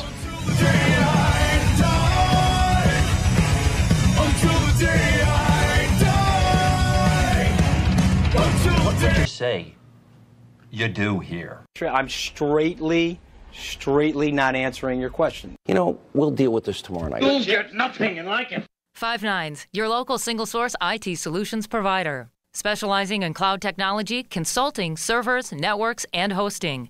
We manage your IT so you can focus on running your business. Enjoy technology. Enjoy 59s.com. I wasn't prepared to be a caregiver to Mom. I had no idea how hard it would be and what I would need to know. Things I never thought of, like how to improve her mood and ways for me to stay positive. Luckily, I found the Caregiving Resource Center from AARP. It had articles about the basics, but also information about the hurdles I was facing. Caregiving Resource Center at aarp.org/caregiving. Articles, tips, and tools to help you both care for your loved one and care for yourself. Brought to you by AARP and the Ad Council.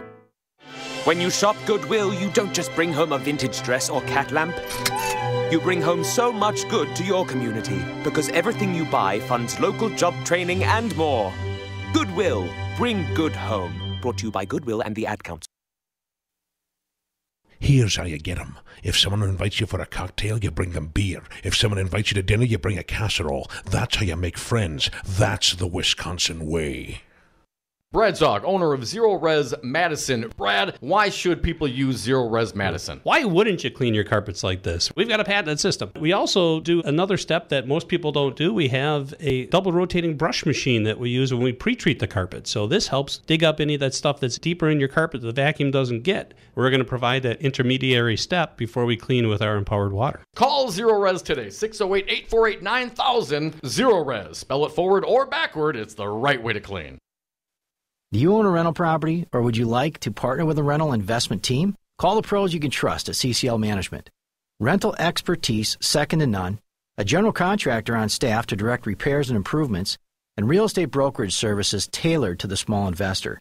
If you're ready to invest in rental property or just need professionals to manage your real estate portfolio, call us CCL Management at 608-833-0009 or visit us on the web at cclmanagement.com. The Devil's Advocates, where there's always time for Scott Walker bashing. Welcome to our good buddy, Congressman Mark Pocan. Mark, in some small part, this little radio product, the entire rationale for buying a radio station was opposition to Scott Walker. One person's telling me, be humble, Crudy. Take a day and just be humble. And another person's telling me, no, dance on Scott Walker's grave. So, Congressman, I've always admired your sage advice. Sir, what should I do? How should I react to this? We should waltz, we should polka, and we should two-step. We should be dancing on this right now. To your credit, and I do want to give you guys credit. In Milwaukee, we have seen a shift, especially the suburban areas, from when we had just conservative radio to having you guys there. We have seen a shift in that area, and that's important because I think when people hear ideas, we do better. And I want to thank you for being there and doing what you do. Hashtag Walker bashing. Bye, Felicia. For Real Resistance Radio, I'm Stu Daniels with your headlines. Businessman and Republican mega donor Sheldon Lubar has sharply criticized Scott Walker and asked him to reconsider his support for the Republican effort to limit the powers of Tony Evers and Josh Kaul. Lubar has been a very loyal supporter and financial backer of Walker over the years. The criticism came in a sharply worded email message to Walker from Lubar. In the message, Lubar asked Walker to do the right thing and refuse to follow Republican legislative leaders. And former Wisconsin Governor Jim Doyle says the lame duck Republicans have sunk to a new low in limiting the powers of the incoming governor and attorney general. Forecast for Milwaukee and Madison tonight, mostly cloudy, lows in the low 20s. Tomorrow, partly sunny with highs in the mid-20s. You're listening to Real Resistance Radio.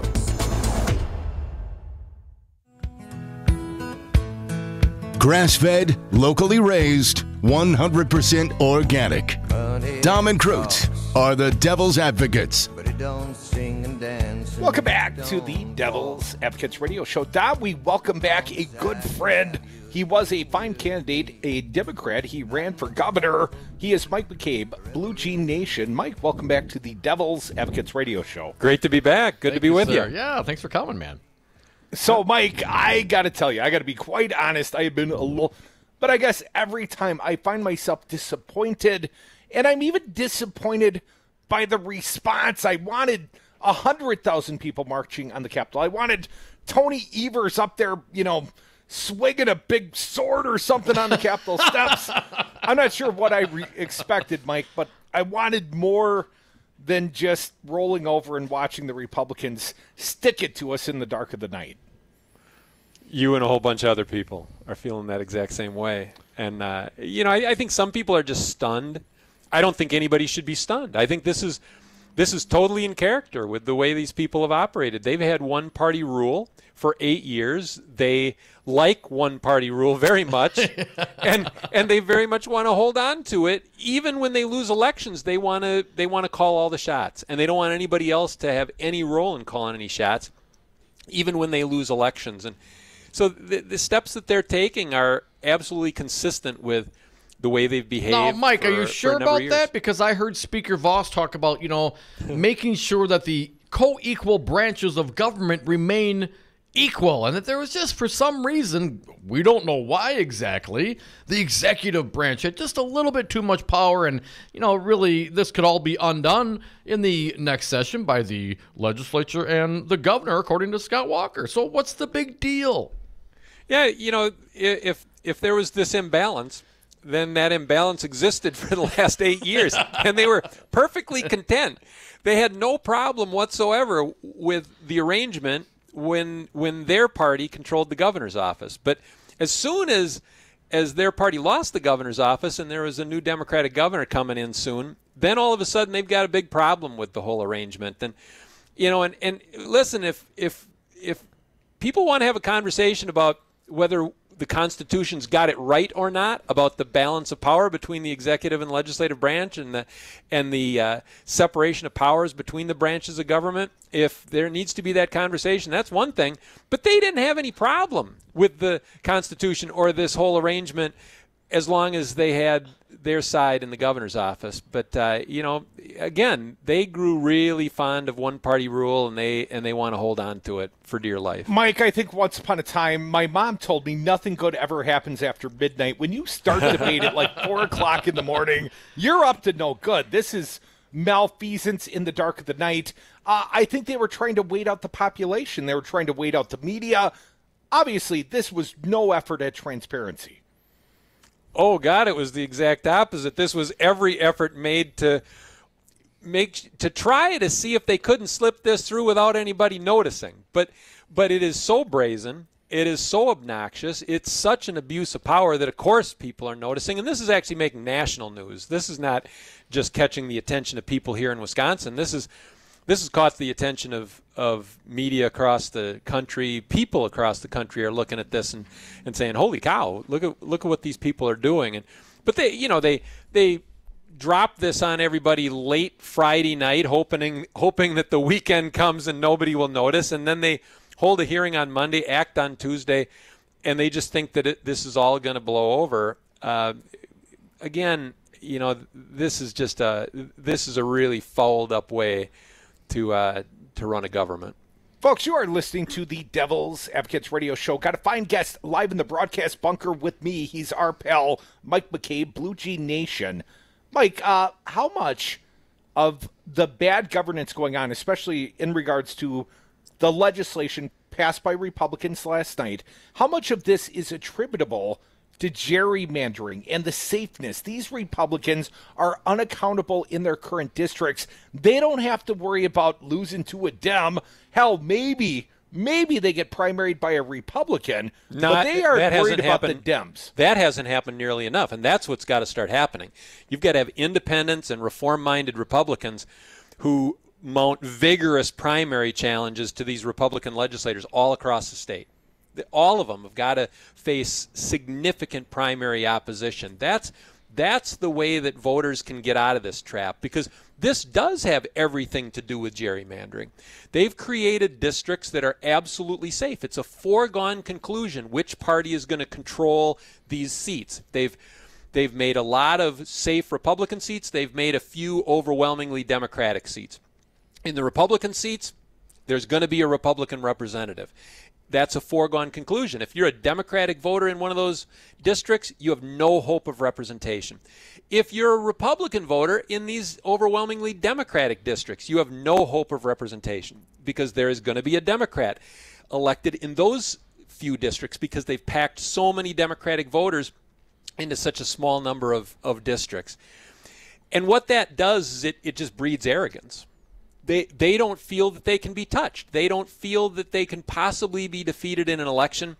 And so that breeds arrogance. Power does have a tendency to corrupt.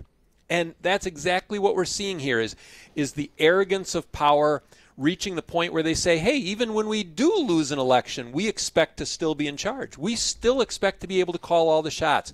And doggone it, we're not going to let a new governor, or an attorney general have the ability to move a muscle. We want to handle this. We want everything handled the way we want it done.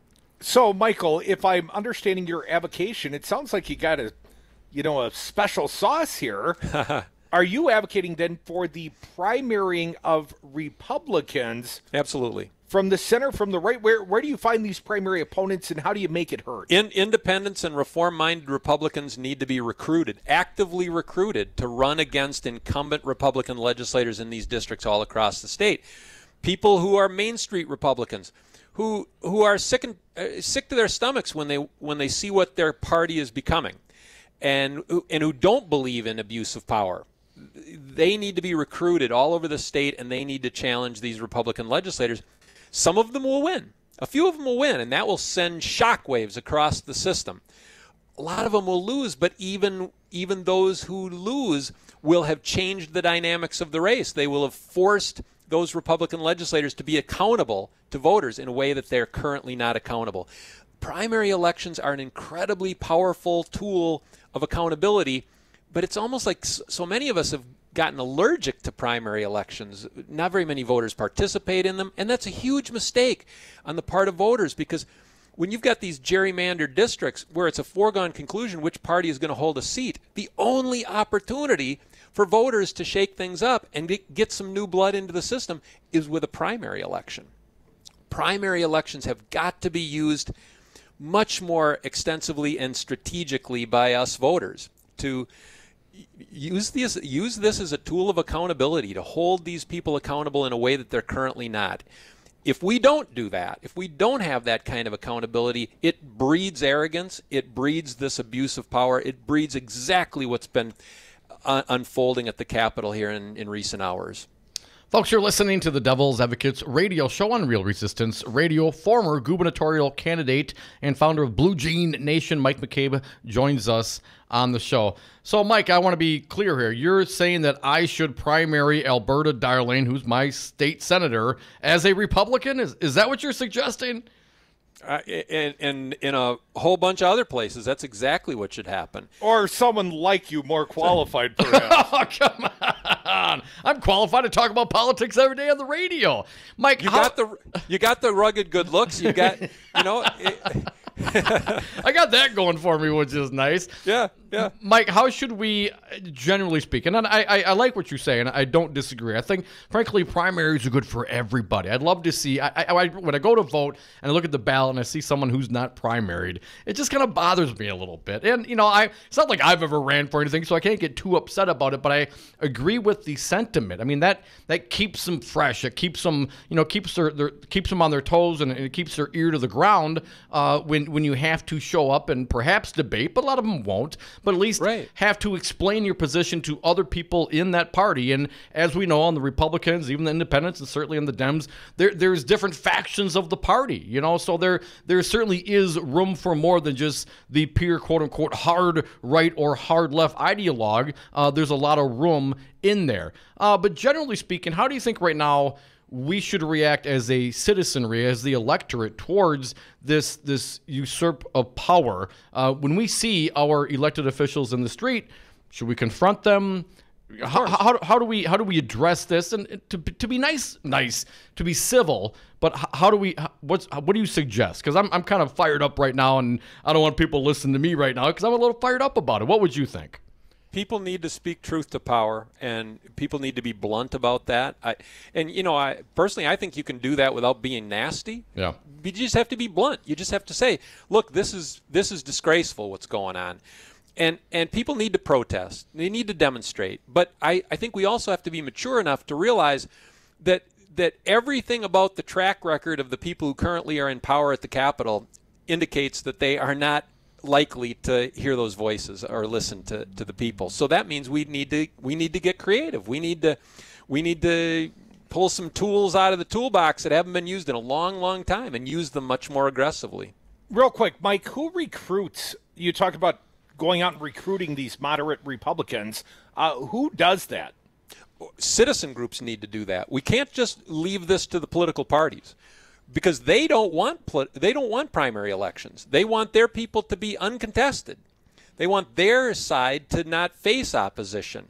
So it's going to have to be citizen groups, whether it's Indivisible or whether it's any group of people out there who are concerned about the condition of our democracy has to be looking for those people who would be good fits in their district and would be willing to mount a vigorous primary challenge. It's what will keep these people on their toes. Look, if you've got a district that's overwhelming, the opportunity that voters really have to have leverage over that politician is in a primary election. So yeah, in Democratic districts, we need independents and reform-minded Democrats to challenge Democratic incumbents, and in Republican districts, particularly in Republican districts, because they have the majority in the legislature, we've got to have independents and reform-minded Republicans willing to challenge those people in primary elections. That's what will make them accountable to the people again. Now, Mike, I got to ask you, Tony Evers, you ran against him. Hell, I even ran against him briefly. Yeah. Tony, pretty nice guy. And I would say the entirety of the Democratic field, perhaps myself included, nice people. And perhaps. Ultimately, Mike, I wonder, I didn't see a lot of challenges to Tony Evers. I mean, it never got personal. It was very cordial. So many of these candy forums, it was almost a cooperative. And so many of the platform positions of these candidates so very similar. I mean, hell, Tony might have been the most moderate of the Democratic candidates and had the benefit of being the most well-known, and there weren't a lot of elbows thrown during the primary. Now, Tony went through 2 very abbreviated debates with Scott Walker. I think a generic Dem would have won by 6. Tony won by 1. And my question is, Mike, did he benefit from the kid glove treatment? Did Tony Evers have it a little too easy getting there? And is he not prepared to handle the real malfeasance of these Republicans? Because these guys mean business. Tony seems a little out of his element so far. It might not have been as rough and tumble as you would have wanted. But if you think about the previous Democratic nominees for governor, if you think about Mary Burke and then go back to Tom Barrett, they were so much more wishy-washy on key issues. They were playing it so much safer. They were standing for much and nothing. Mary Burke wouldn't talk about a significant increase in the minimum wage. She wouldn't talk about legalizing marijuana. She wouldn't touch that issue with a 10-foot pole. She wouldn't touch any of that stuff. Well, Tony Evers, when he started out his campaign, he didn't want to talk about that stuff either. By the end, he was saying we need a $15 an hour minimum wage. He was open to legalizing marijuana. He wanted to expand Badger Care. He was talking all of a sudden at the end of the campaign, he was embracing the idea of cutting our prison population in half. He had changed his tune on so many issues. His platform had become so much bolder than Burke's was or than Barrett's was, and they lost running the way they ran, and he won. So, yeah, he started out as a very centrist, very, very moderate Democratic candidate, but he was pushed in a very competitive primary election because he heard the way audiences were responding to people who were calling for a living wage for every worker, health care for all. He heard the response, and he started moving in that direction. And where he stands today with his policy agenda is way different than where Mary Burke was standing or Tom Barrett. So it may not have been as rough and tumble as you would have liked, and maybe you would have liked to seen even more elbows thrown. But just being in that competitive primary election sharpened him as a candidate. It made him a better campaigner. It also pushed him to embrace a platform that was far different than the platforms that were being pushed by people like Mary Burke or Tom Barrett before them. They had a path cleared for them. They were anointed candidates that had an easy path to the nomination. He had to work his tail off to get that nomination. It changed him, and it ended up being a successful formula, and we've got a Democratic governor now. So I would say that's actually a great example of how primary elections can help make change. Folks, you are listening to the Devil's Advocates Radio Show. Got a good friend and a fine guest live in studio with me in the broadcast bunker. He's Mike McCabe. I endorsed him the day before the primary in the great state of Wisconsin. You just waited too long. I know, too little, too late. Damn it. But hey, think about it. Mary Burke wouldn't talk about marijuana legalization. I know you guys have been on that issue for a long time. Now just not where Wisconsin was at, she told us. But the governor now has had to say, hey, I'm open to this. That's the effect of a primary election. Yeah, well, this lame duck coup, we're not talking about legalizing marijuana. We're trying to prop up the governor-elect and keep him from getting curb stomped by these Republicans. Come back with us. More Devil's Advocates, more of our friend Mike McCabe, more of you as well. Stick around. As long as I can have you here with me, I'd much rather be forever in blue jeans, babe. My party is going bat crazy. I think they're just stupid. I think they're idiots. I alone can fix it. Do you love public education? Do you want to support your schools? Then you should support the people who make them work. You should support teachers and their unions. Teachers' working conditions are students' learning conditions, and when the school bell rings, it is crucial that teachers do not check their rights at the door. The ability to organize and advocate around issues that improve the quality of a teacher's workplace will increase opportunities for students and make schools safer for everyone. Stand with teachers, stand with WEAC Region 7. You concerned about speaking up at work? Do you feel like you have no say in your day-to-day work routine? Join Teamsters Local 344. Call 414-258-4545. Get a seat at the table. Join your brothers and sisters in negotiating for better wages, hours, and working conditions, and be part of the most powerful union in North America. Teamsters Local 344 covers sales and service throughout Southeast Wisconsin and package and airlines statewide. Contact Teamsters Local 344 at 414-258-4545 or at local344.org. Have a drink at Regano's Roman Coin. This neighborhood corner tavern is as classic as the street it occupies. Family owned and operated since 1966, Regano's Roman Coin is located in a former Pabst Tide House on historic Brady Street, serving an array of craft beers with a focus on Wisconsin breweries. Also, weekly drink specials, trivia on Wednesdays, seasonal sporting events, parties hosted for all occasions, and pet friendly. Open 11 a.m. Tuesday through Friday, 10 a.m. Saturday and Sunday, closed on Monday. Regano's Roman Coin, Milwaukee's pet friendly, cash only order and classic corner tavern. The Devil's Advocates. They refuse to do math on the radio. Dr. Michael Hicks, professor of economics, director of the Center for Business and Economic Research at Ball State University. This is troubling math all the way around. According to your mathematics, Michael, when do you think the great state of Wisconsin will get paid back on its investment? Right. I mean, the answer is the answer is never.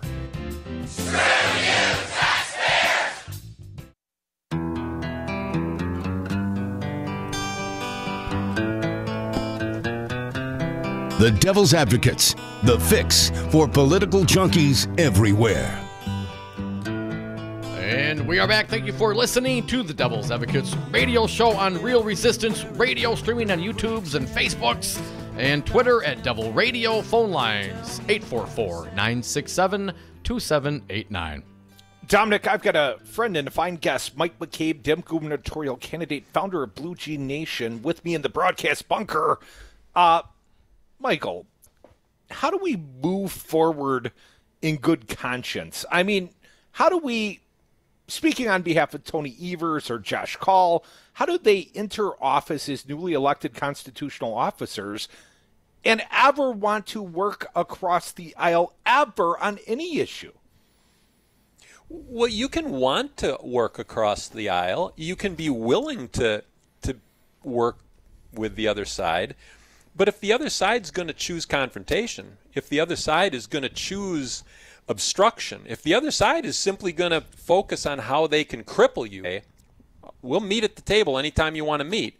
But if that's the way it's going to be, look, the governor has an extremely powerful partial veto authority.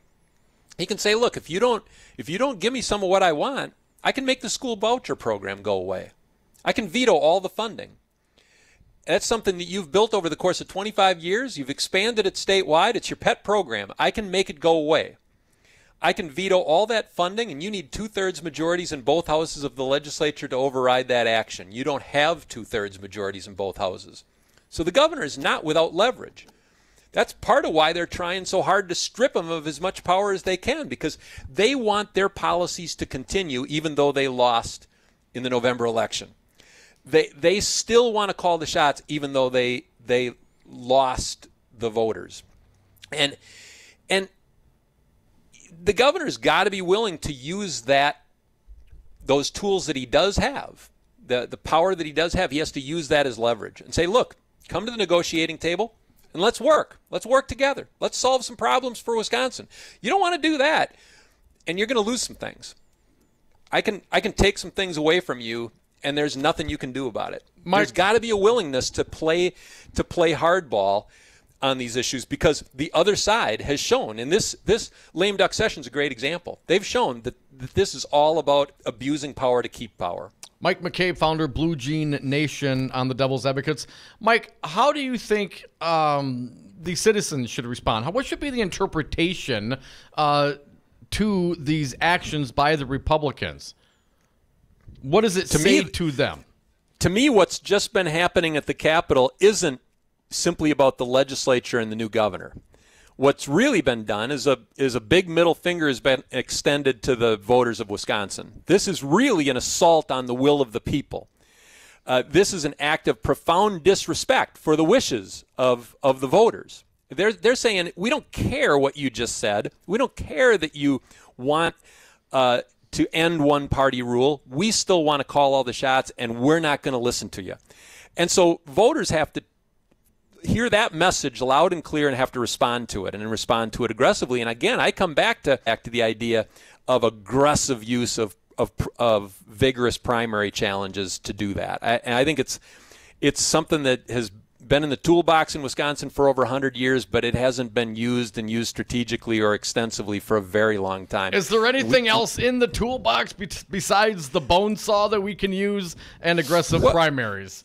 Well, I just mentioned partial veto authority is an enormous has enormous leverage to it, and it can be used to say you either give us some of what we want, or you're going to lose an awful lot of what Evers would have to have, the Dems, in lockstep in order to pull something like that off, because there would be a lot of blowback, especially if you talk about something. A lot of people, a lot of families affected with the voucher program, for example. That opens up a whole Pandora's box, don't you think?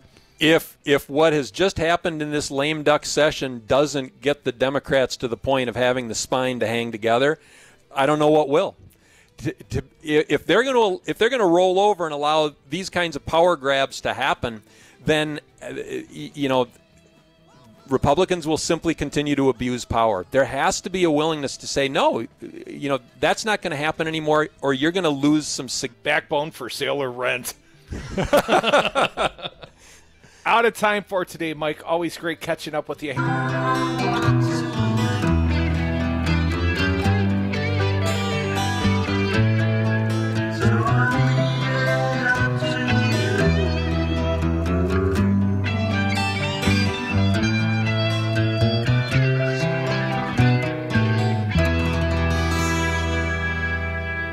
They'd like to take me out for a lot of reasons far bigger than just this election. The American public is tired of obstructionists. Because you're bastard people.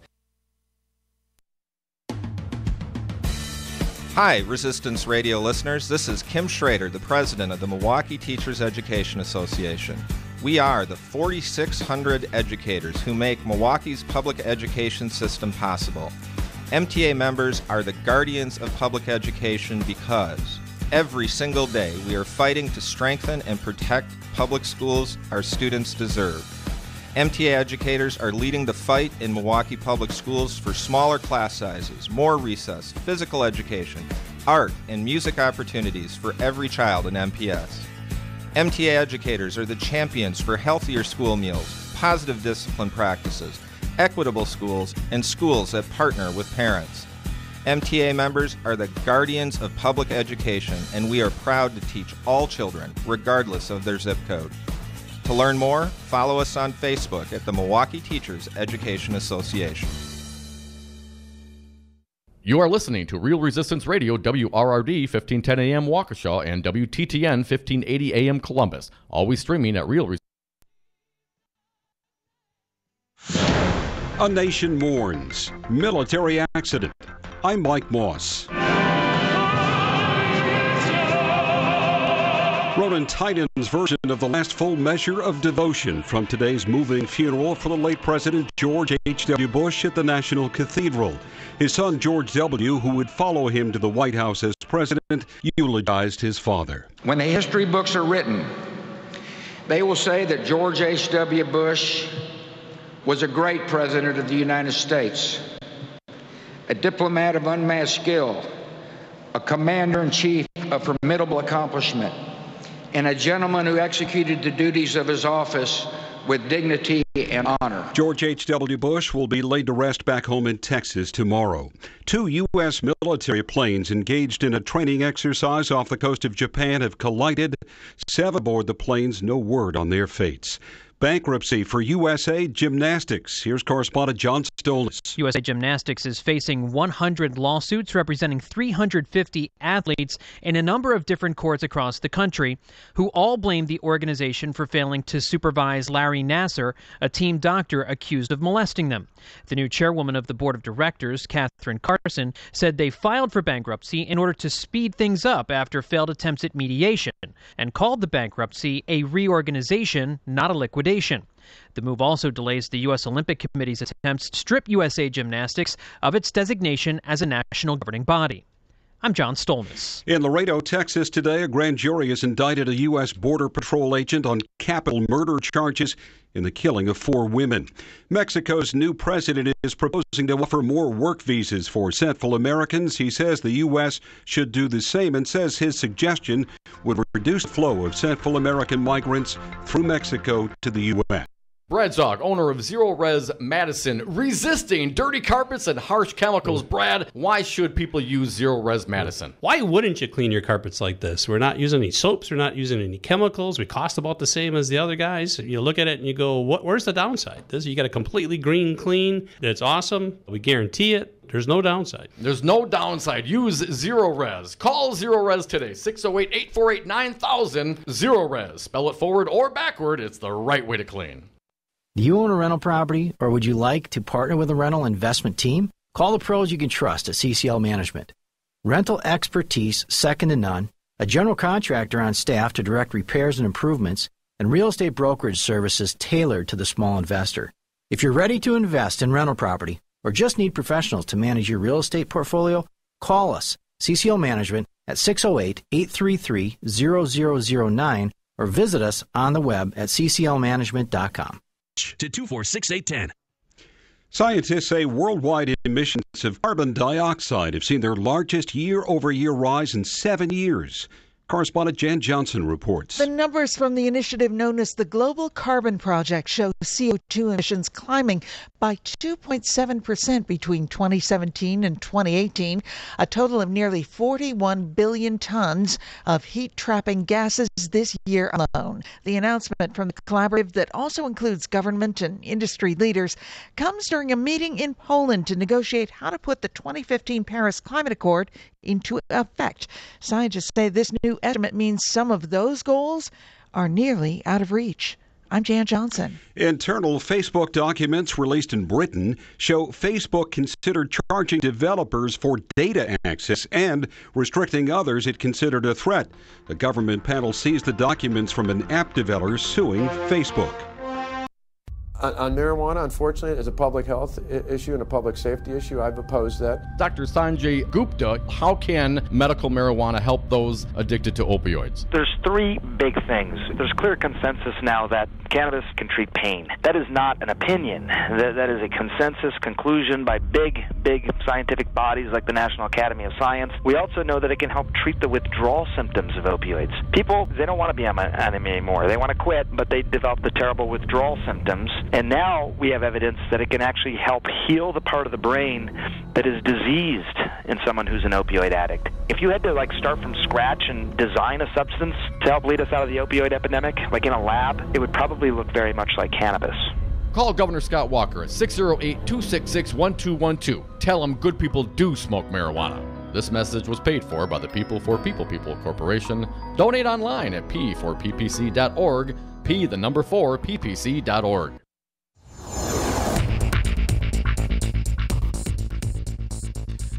For Real Resistance Radio, I'm Stu Daniels with your headlines. Lame duck Republicans in Madison worked through the night, mostly behind closed doors, and this morning approved their plan to limit the powers of the incoming governor and attorney general and cut back on early voting. Republican lawmakers in Madison failed to pass their plan that they said would protect people with pre-existing conditions. And businessman and Republican megadonor Sheldon Lubar has sharply criticized Scott Walker and asked him to reconsider his support for the Republican effort to limit the powers of Tony Evers and Josh Kaul. Forecast for Milwaukee and Madison. Tonight, mostly cloudy, lows in the low 20s. Tomorrow, partly sunny with highs in the mid-20s. You're listening to Real Resistance Radio.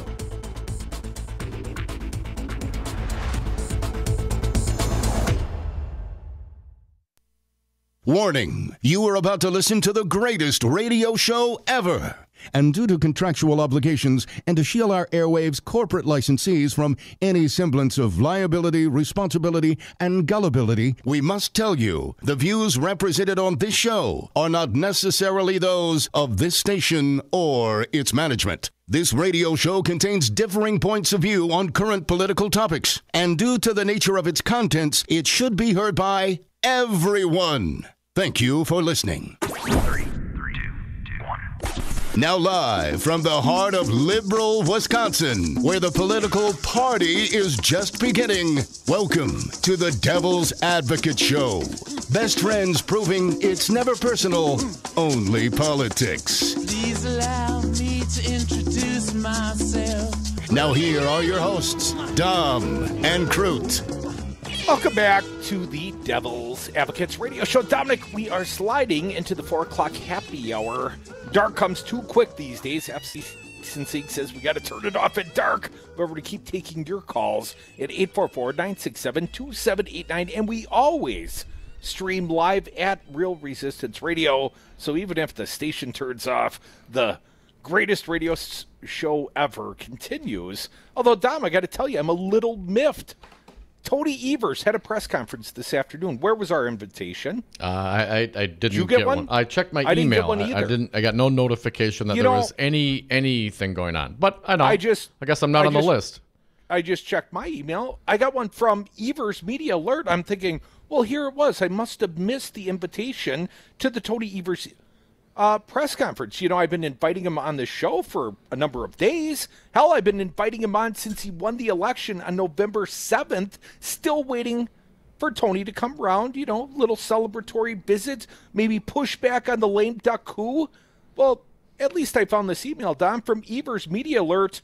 Mike, yesterday Tony appeared on CNN to discuss Republican attempts to overturn the will of the people of Wisconsin. And now he's going to appear on the Devil's Advocates, right? And I'm thinking, what?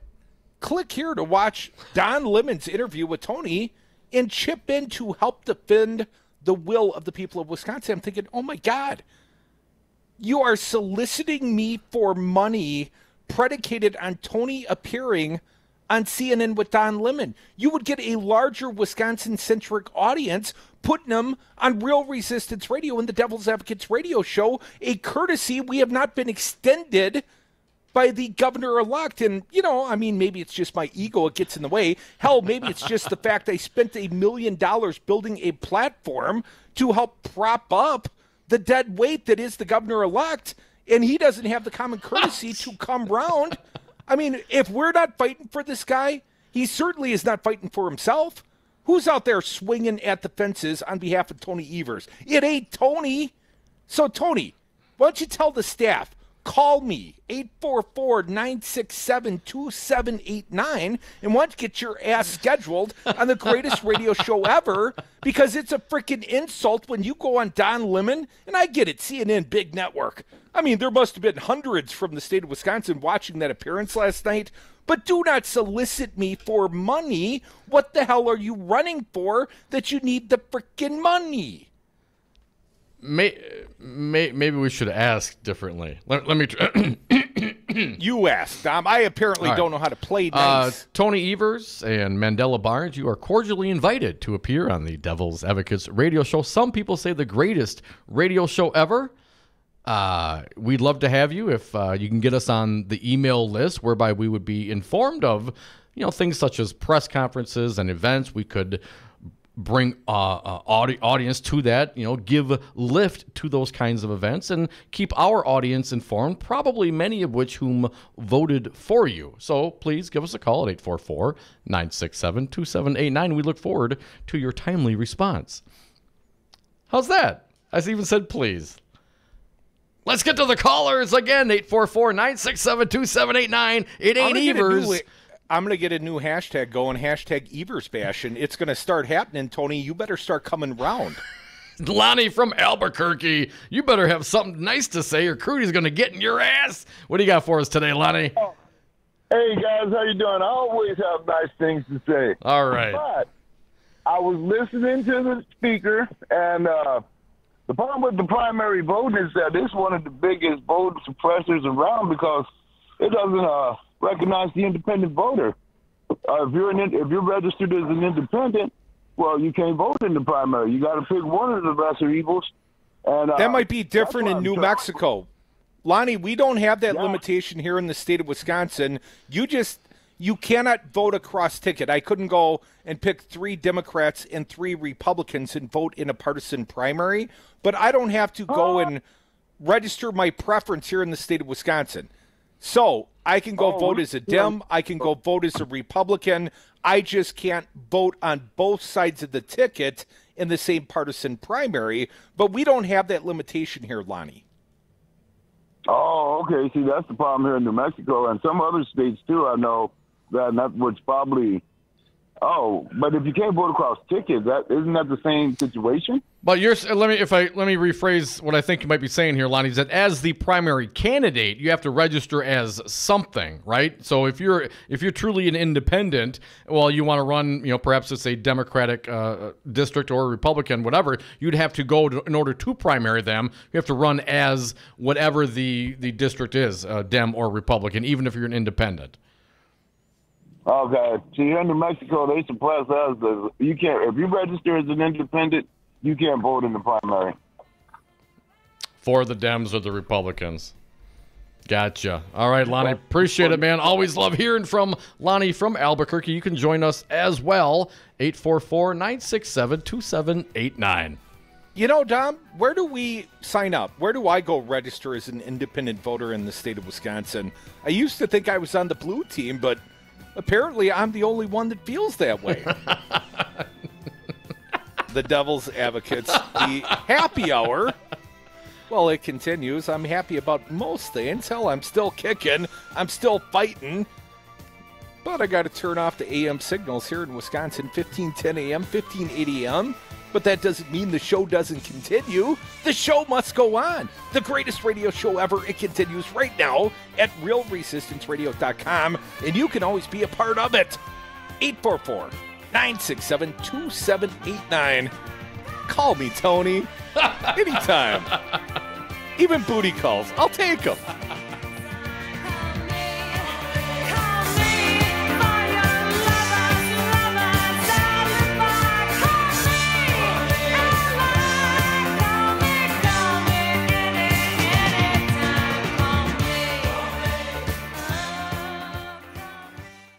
Hey, hey, Tony. Yeah. Hey. We've traced the call. It's coming from inside the house. Good evening, everyone. Due to FCC regulations and that we are an AM daytime radio station, this now concludes our broadcast day. But you don't have to leave us. We do stream online 24/7 at realresistanceradio.com. That's realresistanceradio.com. Or check us out on the TuneIn app at WRRD. For those of you already streaming, we now continue regular programming, and please welcome your friends from the radio. Say hello, everyone. WRRD 1510 AM and WTTN 1580 AM, Real Resistance Radio. Good night, everyone.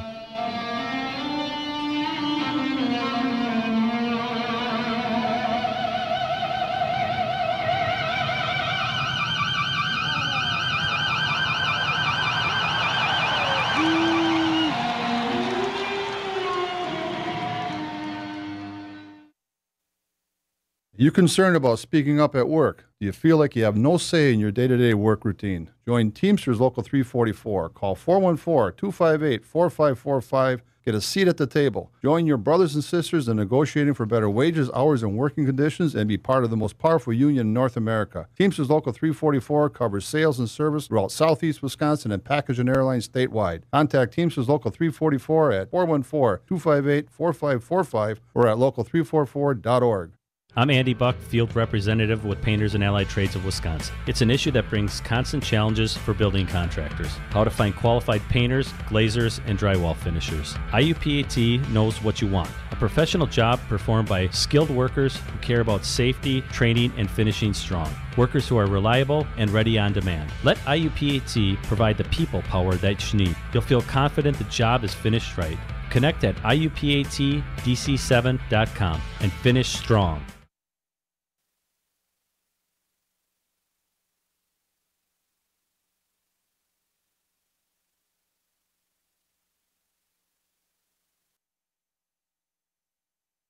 What's your plan for tomorrow? Are you a leader or will you follow? Are you a fighter or will you cower? It's our time, take back the power. What's your plan for And we are back from the 420 break. Thank you so much for listening to the Devil's Advocates radio show, Real Resistance Radio, on YouTube, Facebook, on Twitter at Devil Radio. And the party line is open for your take today, 844-967-2789. Let's get back to the callers. Crudy, it is Jake from Milwaukee. You'll be first. Thanks for calling. Jake, what do you got for us today?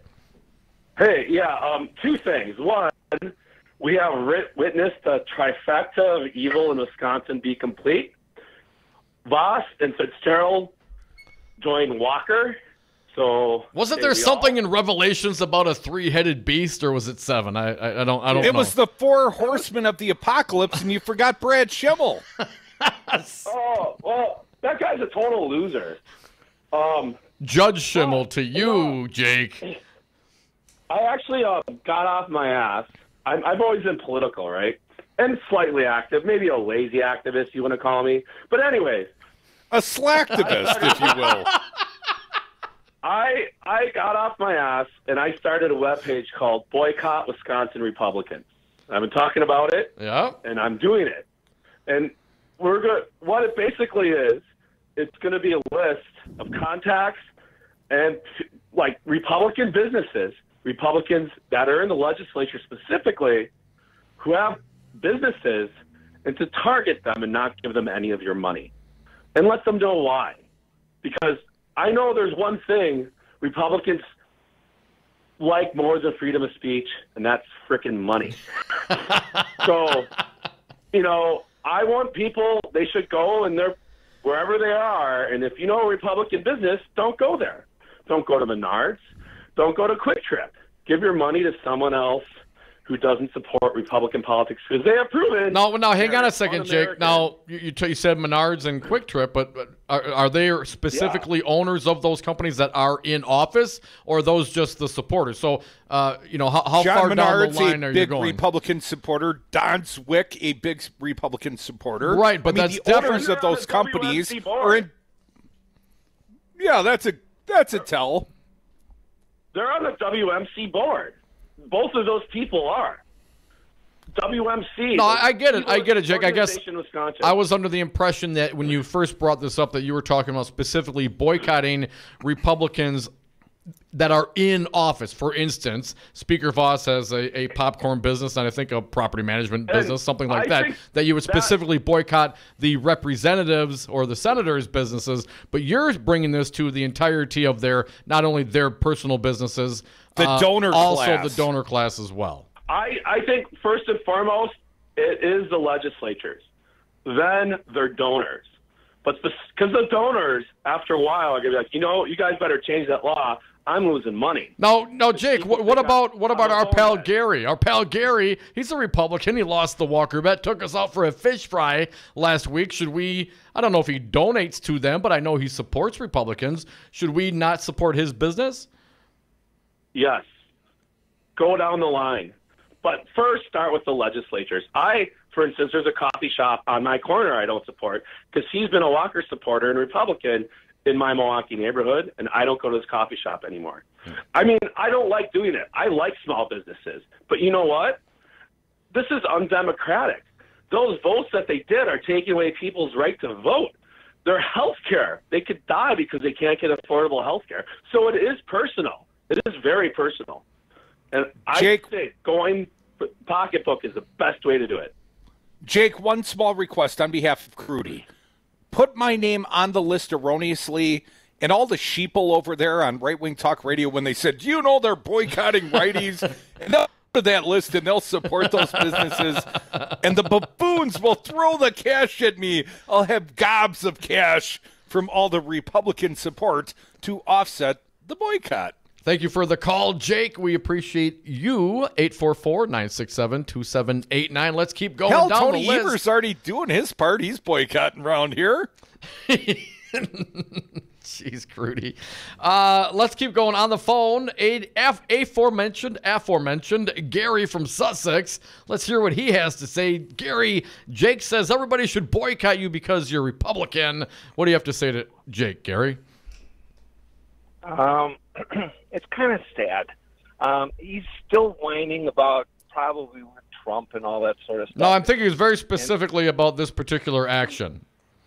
The lame duck coup, Gary. I know, but you know what? All's fair in love and war. Everybody keeps forgetting about what happened, 8 years ago with Act 10 and Right to Work and that stuff. The Dems, they took off. I don't think anybody forgot about Act 10, Gary. Yeah. Well, the thing is, the Democrats, they took off. They weren't going to work with the Republicans. They went out to Illinois, and they sat in a hotel and cried their little eyes out. Give me a break. And, Jake, Mike, you and I, you asked me if I would be willing to try to sponsor your radio station by doing advertising. I came home and I talked to my wife about it. And she said, well, that's not going to work. You're a Republican. Guys like Jake, I could go out and spend $5,000 a month in your radio station, and nobody's going to come by me because I'm a Republican. It's going to hurt you, Mike. It hurts people like you. Well, it's still cash the checks, but I get your point, Gary. I am a businessman, Gary, and I get the point of the point you're making. I think one of the most undermining things that the liberals did during the recall, during the uprising, was the boycott of M&I Bank. I think that many righties pointed at that action of financial boycott. I think they pointed towards that and said, see how unreasonable the liberals are. But you got to understand, Gary, when Republicans stick a sharp stick in democracy's eye over and over and over again, people are looking for a response, Gary. And I'm not suggesting, man, I'd call you if I needed some HVAC work. I'd call you quick, Gary, because I know you're a hardworking guy, and I know I would have no qualms doing business with you, Gary.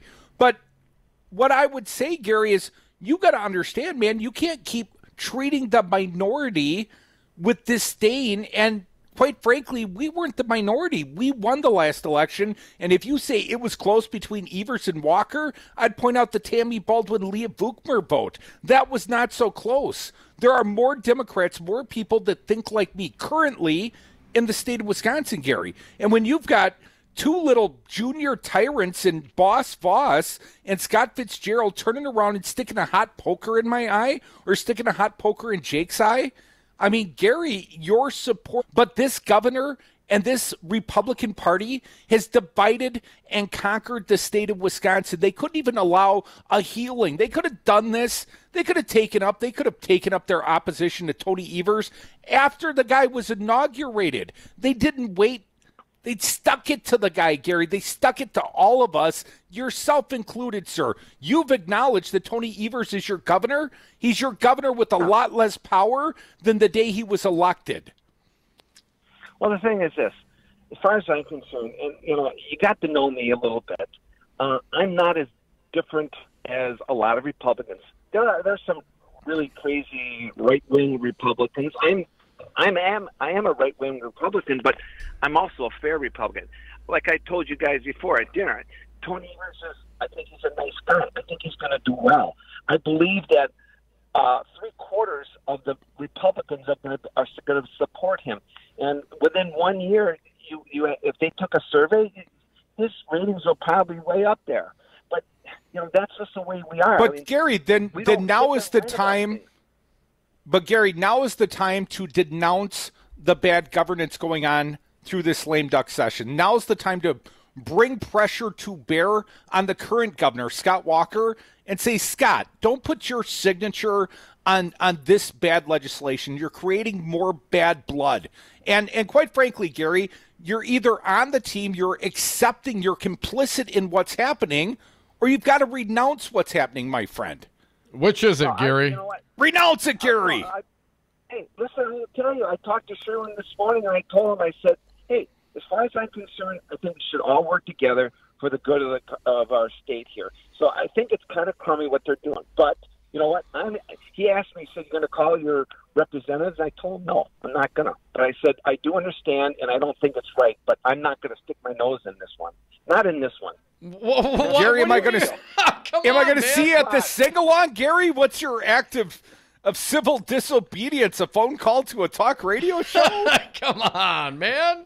Hey, no, I do a lot more. And wait, I do want to change the subject. I did have a lot of fun with you guys, and my wife was very happy to see that I came home sober. I thought you didn't drink, Gary, or is that just when you hang out with lefties you don't like to drink? No, don't want to lose your faculties.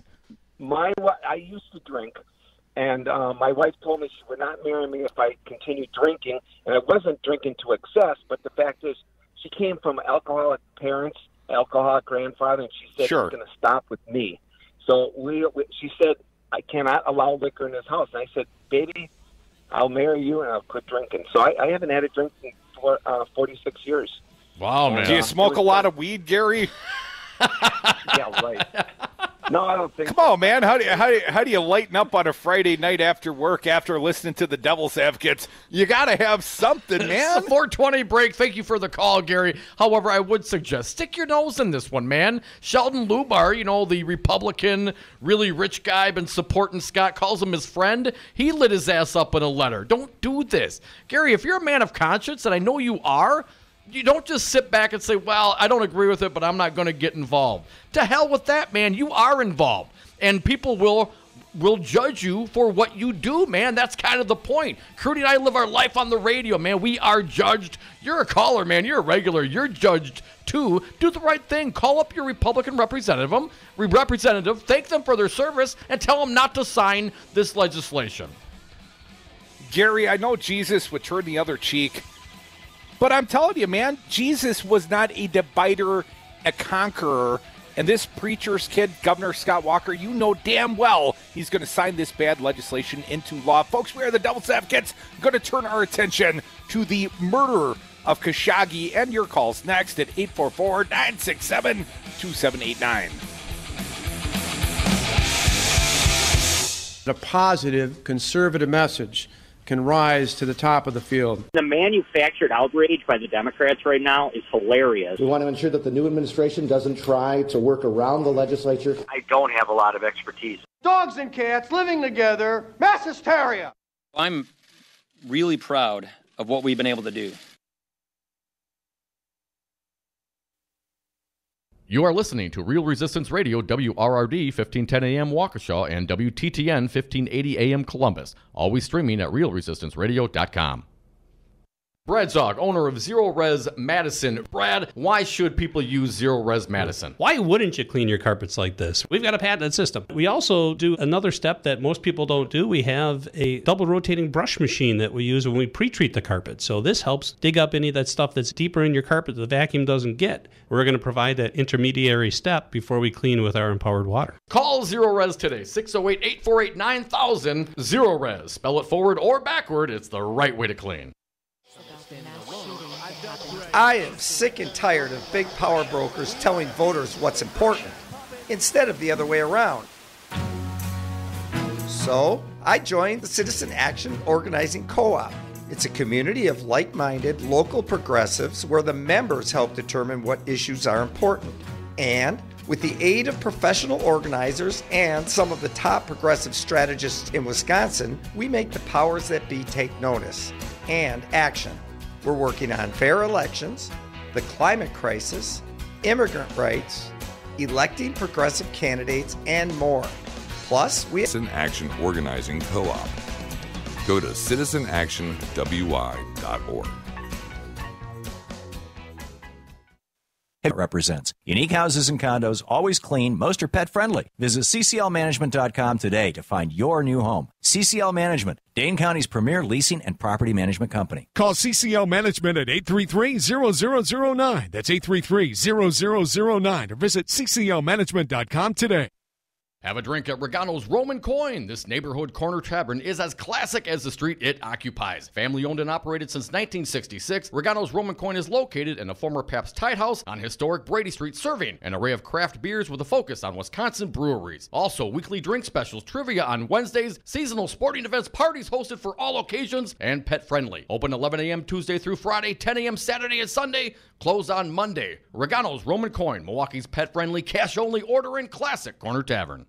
The Resistance broadcast 7 days a week here on Real Resistance Radio. Tune in Saturdays for Citizen Action's Battleground Wisconsin as it rages from 10 to 11 a.m., followed by Busted Pencils, fully leaded education talk with Dr. Tim Slecker airing 11 a.m. to noon. Then it's the voice of the voiceless, champion of the working class. Earl Ingram's Saturday show is live from 12 to 2 p.m. From 2 to 3, State Rep Jocasta Zamaripa hosts the Jocasta Show. And Maggie Dawn leads the Dawn of the Resistance 3 to 5. Mandatory listening, always streaming at realresistanceradio.com.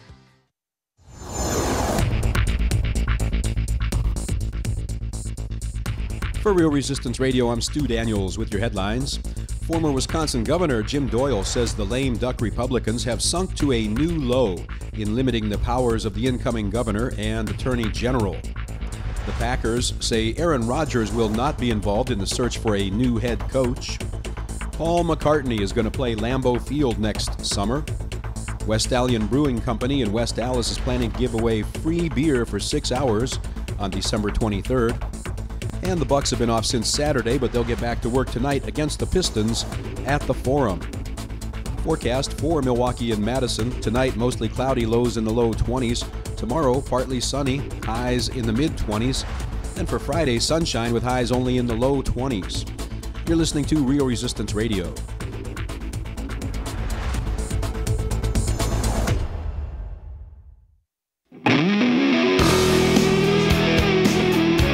Havoc on America, just like they wreaked havoc on Wisconsin. Dom and Krutz are the Devil's Advocates. Welcome back to the Devil's Advocates radio show, the happy hour. It continues. We got a tweet, Dom. I'm really starting to get sick and tired of Gary calling into the church of the Devil's Advocate with beer Jesus and confessing his sins to you guys. Why, it's ridiculous. Crudy, we got another text here. You can text or talk at 844-967-2789. Apparently, this is your math teacher's son. He says Gary is effing delusional. Come on, man. We broke bread with Gary. We ate fish with Gary. Gary's a nice guy. I'd let him clean my furnace or do whatever the furnace guy does. Not exactly sure. You just pay the big bill, and the guy shows up in the truck and does the hard work. And if 967-2789. Gary can't be all bad. He listens to the greatest radio show ever. Well, I mean, it's kind of easy. It's the most entertaining, informative show that you have ever heard. Right, Nick from Arcata? What do you got for us today, Nick? Hey, the guy, the blue jean guy. I'm sorry, I can't Mike McCabe. Mike McCabe. There you go, Mike McCabe. Okay. He mentioned that, this thing was going big. I'm in California, and I've heard about this a lot. Not necessarily on like my local news and stuff, but the type of news I consume. This is a big deal. This is a blatant, raw, power grab. And it's just, people in the United States, I don't care if they're right wing or left wing, unless you're, way off the edges. You want to play by the rules, right? I mean, well, you we think all like so, football. And what would football? Go ahead. But when your team's winning and they're kind of running up the score and you think, oh, that's poor sportsmanship, you're okay with it as long as it's your team, right? I mean, it's the tribalism. Blows, you stop. Yeah, but when the whistle blows, you stop. You don't come up with some new, kick those refs off and get some new ones in there or something. You see what I'm saying? There is a difference, okay? They play by the rules. These people are not. That's the difference. And it's blatant, and people know this. And I think it's going to hurt. I think it's going to bite him in the butt in the long run. I agree. I'm not sure if the people have the memory for this. That's a rich guy. Go ahead. I'm not sure if the people of Wisconsin are going to have the memory to remember the state of Wisconsin. I don't think it's going to be a front and center discussion. And quite frankly, one of the frustrations I have is, yes, we have gerrymandering in the state of Wisconsin, but there were competitive races on the legislative level that could have been won by the Dems with different resource allocations, to my opinion. Nick, we didn't have to be in such a minority, and quite frankly, this assembly side, it is overwhelmingly gerrymandered. Can't control. You're not. No, not at all. Not to my opinion. Okay, listen. No, can I give you one quick stat here? Okay, stat. Sure. 95% of the people plus in the United States wanted background checks 3 or 4 years ago, or whatever the hell it was, and 95%. Now, liberals want background checks, but Republicans don't necessarily want that. So which side of the history are you going to be on, the right or the wrong? So that's well, they don't care about being on the wrong side of history. Gary, Nick, Paul Ryan the other day, history will judge this majority kindly or something of the sort in his exit interview he said. Baloney. Well, they're delusional. Obviously, Nick, you and I agree on this. And I'm going to throw one back at you. Here in the state of Wisconsin, I know you guys got legalized marijuana, recreational, medical, otherwise. There were different referendum ballots in the state of Wisconsin on election night. Medicinal cannabis passed in some districts by an 88% majority. Recreational marijuana, over 70% on many of these referendum ballots. There was no talk of legalizing marijuana, collecting $200 million. There was nothing done that reflected the will of the Wisconsin voter in these lame duck coups happening. And I'm glad that you're hearing about it in California, but unfortunately, we're living it year after year, election after election, and even when we win, the Republicans still grab victory from the jaws of defeat in some sort of created triple overtime that they get to make the rules on and tell us when it starts and when it's over, and it happens in the middle of the night, so you don't have to bother yourself paying attention to the bad governance and the malfeasance going on at the Wisconsin Senate and Assembly. Just sleep tight, Wisconsin. We became a pretty good governing party. 844-967-2789. But, Crudy, hopefully, we will continue to work. We will remind people. They must be reminded. Do not forget how these Republicans are, and it is a continuing trend with them. They're not going to see the light. It doesn't happen that way. They are set in their course. They are set in their ways. They are going to plow forward regardless. So when we come back to around elections again, and hopefully we'll have another great turnout. We have good turnout. We can change it. I'm down with Mike McCabe, man. Primary these Republicans. Good God. What Republican would want a Democrat doing this to them? Nobody. That's the point. That's why guys like Sheldon here in Wisconsin, I forget his last name briefly. Sheldon Lubar. Lubar, a big donor to the Republicans, a friend of Scott Walker, has come out against this because this is terrible governance. This isn't policy disagreements, and going down this road is dangerous for everybody. Let's keep going on the phones at 844-967-2789. Tammy from LaVale, Wisconsin. Hey, Tammy, welcome to the Devil's Advocates. What do you got today? Hello, gentlemen. Thank you very much for taking my call. Sure. I am calling to remind Wisconsinites to join us at the Capitol this Saturday at 12:30 for our Respect Our Vote March. We need to show up in droves.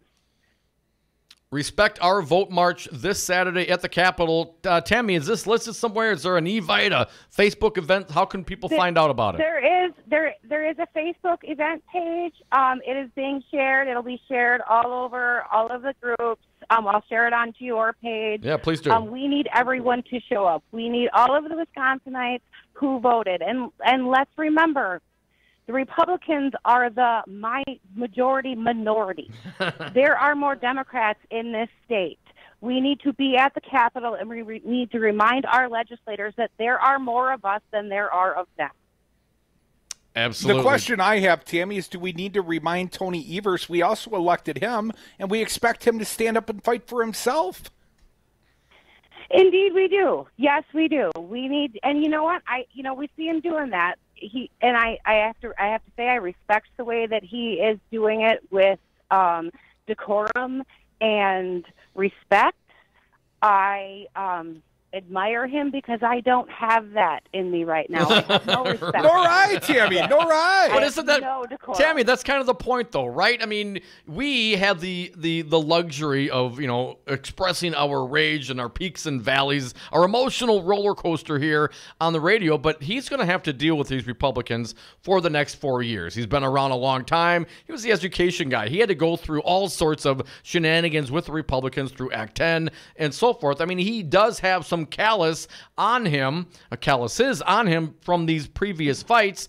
But do you think that him remaining above board on this, and from what I've seen, he's been very above board, still talking about working with the Republicans going forward. do you think that's perhaps maybe too muffled of a response?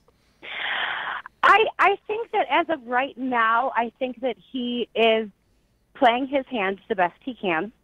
I do think that it's incumbent on the citizens to make sure that we are there in defense of our governor and our attorney general-elect.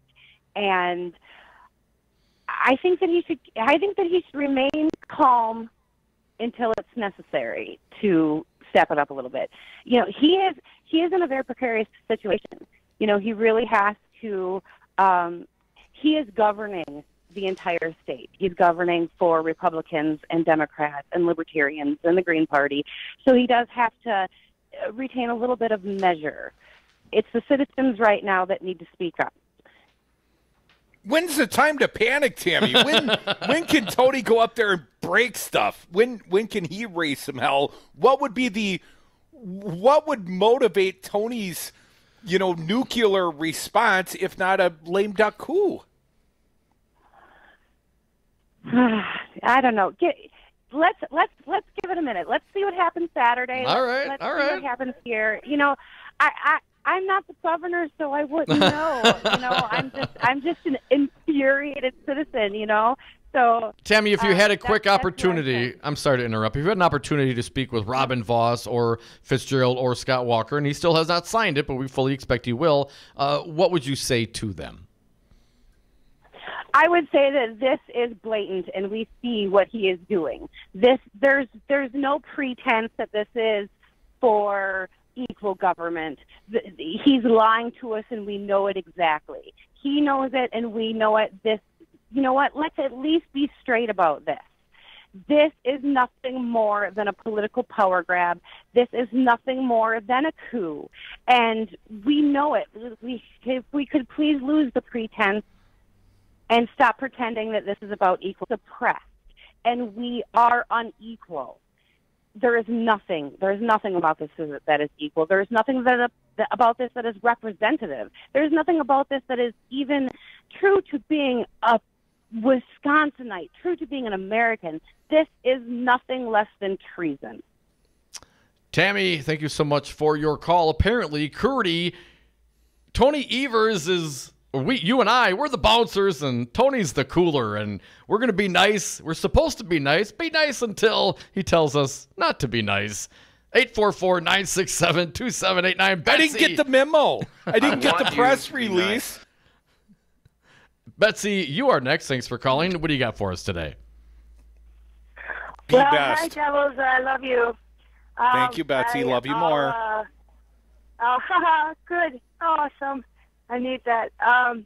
Well, what I really think is that this has been a long game thing. I've been learning about Newt Gingrich and how it all began back in 78, 79, that they are dismantling our democracy. We are becoming an oligarch. It is the haves and the have-nots. And I just really believe this is a trend that people really need to wake up, and I hope Gary, and I enjoy Gary, that he will call his representatives. But the thing is, Scott Fitzgerald, you can't get a hold of him. His answer machine is full. It's become to the point that these GOP Republicans, they have an agenda, and they have marching orders. And it's becoming less and less. People have no say. We have to remind them that it is we the people, and that we have to save our democracy. So they put these roadblocks in our way. We're going to jump over them, just like we did during the 2018 primary. And I know we would have gotten seats back if we weren't so gerrymandered, and the voter suppression and everything that they've done to this state with the at.and, and I admire those Democrats that weren't going to just sit by and take, because they would not bargain. They would not. I mean, it was their way or the highway. There was no debate. There was nothing. And they have suppressed the people, even putting this out on a Friday night. And this is their tactic always. Yep. Always in the night. And, the people did speak, and we will not stand for this. I mean it, and I will be there. Thank you for the gal who gave us that info. And you guys are vitally important, and whether Tony Evers comes on or not, you guys are going to fight for Wisconsin and fight for what's right. And that's what, the Republicans are missing. I mean, my people were Republicans, and it's common sense, and up is down. I mean, it's crazy. It's just crazy what's been happening all over this country, especially in Wisconsin. And Scott Walker woke me up, I must say. Yep. I mean, I didn't have to pay attention before. We have to teach our children. We have to. We were, Betsy, and I'm there with you a little bit. A little politically privileged. I didn't have to worry about pre-existing conditions, and, tax rates were just an argument, but it's still a percentage, more or less, whatever. But you're right, and I think I share a little blame, and perhaps you do, but those of us now that are paying attention, that have woken up, we need to wake up the rest of the people. I mean, Madison, 90-some% turnout, that's fantastic. We get that across the state. There is no chance that we will not be represented truthfully and honestly, proportionately going forward. Thanks for the call, Betsy. L.A. Tom just tweeted us out, "We the people are the government." Multiple exclamation points. Thank you, Tom. Come back with us. More Devil's Advocates. Time for a few more calls at 844-967-2789. Real Resistance Radio.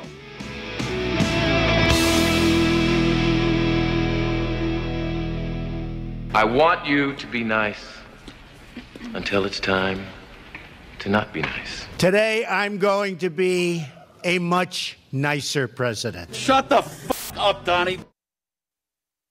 I'm Andy Buck, Field Representative with Painters and Allied Trades of Wisconsin. It's an issue that brings constant challenges for building contractors. How to find qualified painters, glazers, and drywall finishers. IUPAT knows what you want. A professional job performed by skilled workers who care about safety, training, and finishing strong. Workers who are reliable and ready on demand. Let IUPAT provide the people power that you need. You'll feel confident the job is finished right. Connect at IUPATDC7.com and finish strong.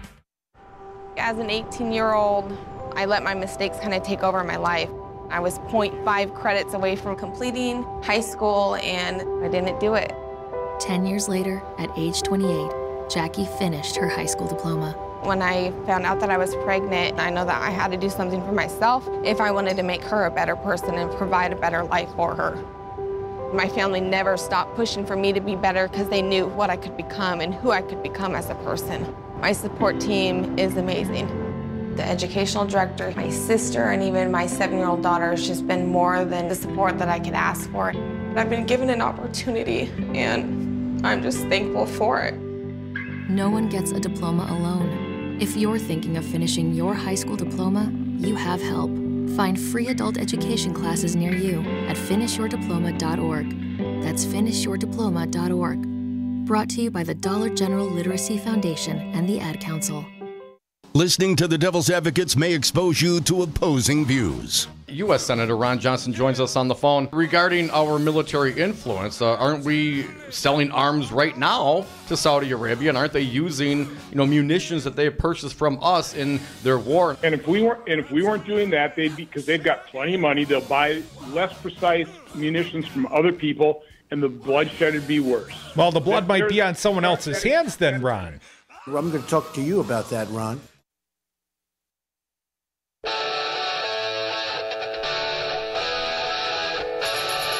The Devil's Advocates. Never personal, only politics. And we are back. Thank you for listening to the Devil's Advocates radio show on Real Resistance Radio. Last segment of the day, 844-967-2789. Still have a little bit of time for your calls. Dominic, real quick, Tammy was kind enough to post up the Respect Our Vote March information on the Devil's Advocates radio show Facebook page this Saturday, December 8th, 12:30 p.m. That's a little afternoon to 2 p.m. at the Wisconsin State Capitol. Again, a march to respect our vote. I'm not clear that Republicans respect our vote. Tammy a very active person, and I think it's called Lavelle, Dom. Lavelle, what did I say?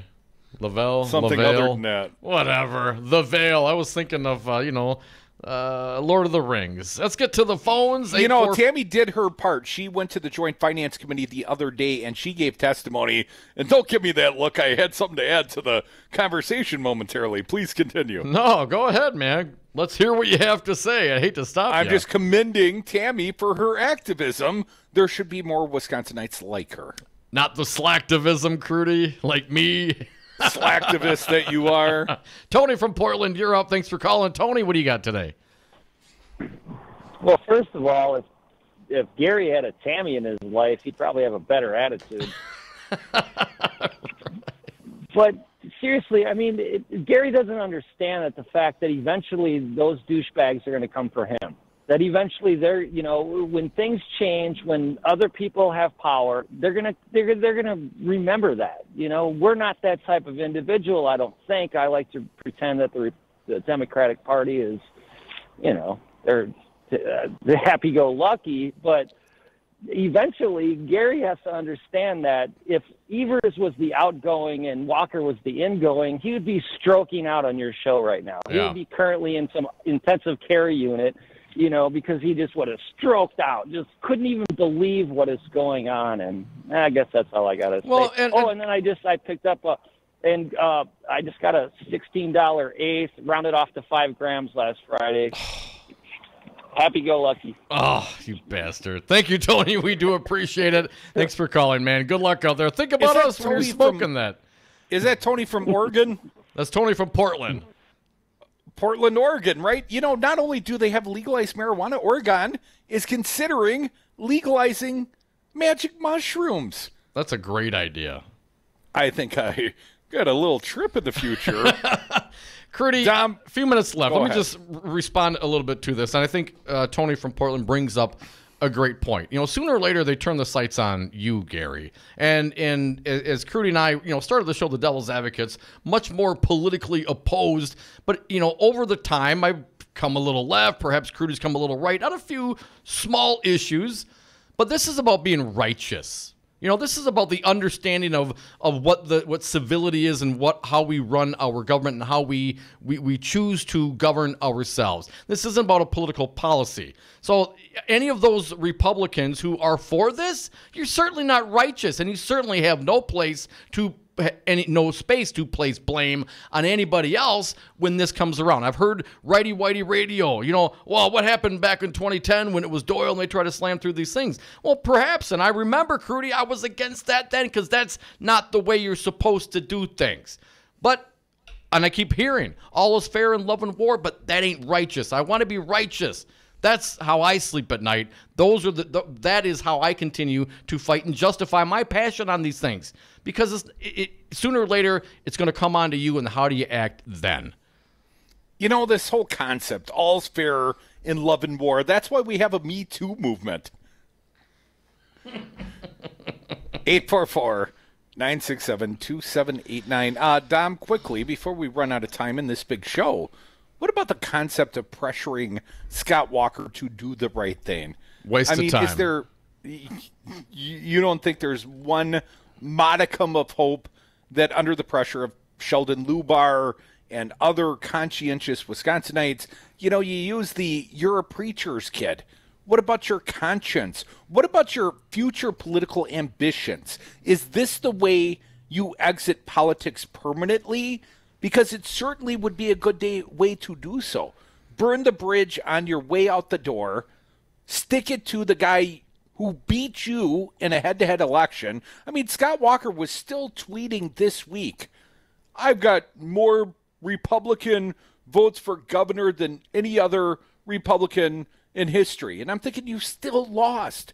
It was a rejection of your one-party control, your bad governance, Scott Walker. You're gone. Leah Vukmer lost. Brad Schimmel lost. We won the state treasurer's office. No doubt, gerrymandering has given you unnatural benefit in the legislative races in the state of Wisconsin.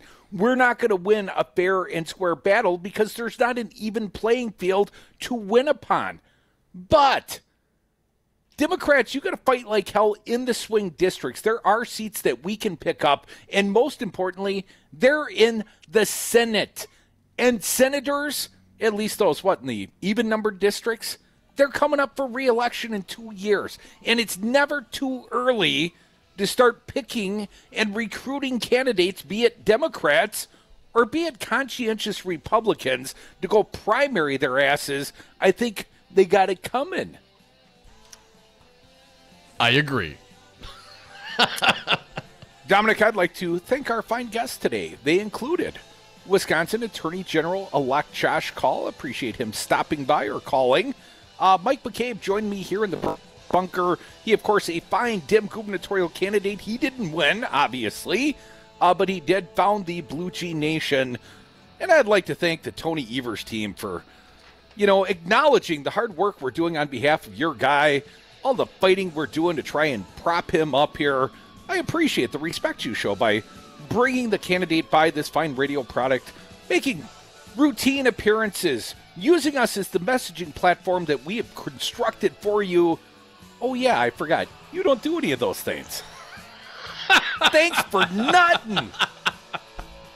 Thank you all for listening. Have a great night, everyone. We are the Devil's Advocates. We'll do it again tomorrow. Congressman Mark Pocan on the big show. That's it. We're done. Good night.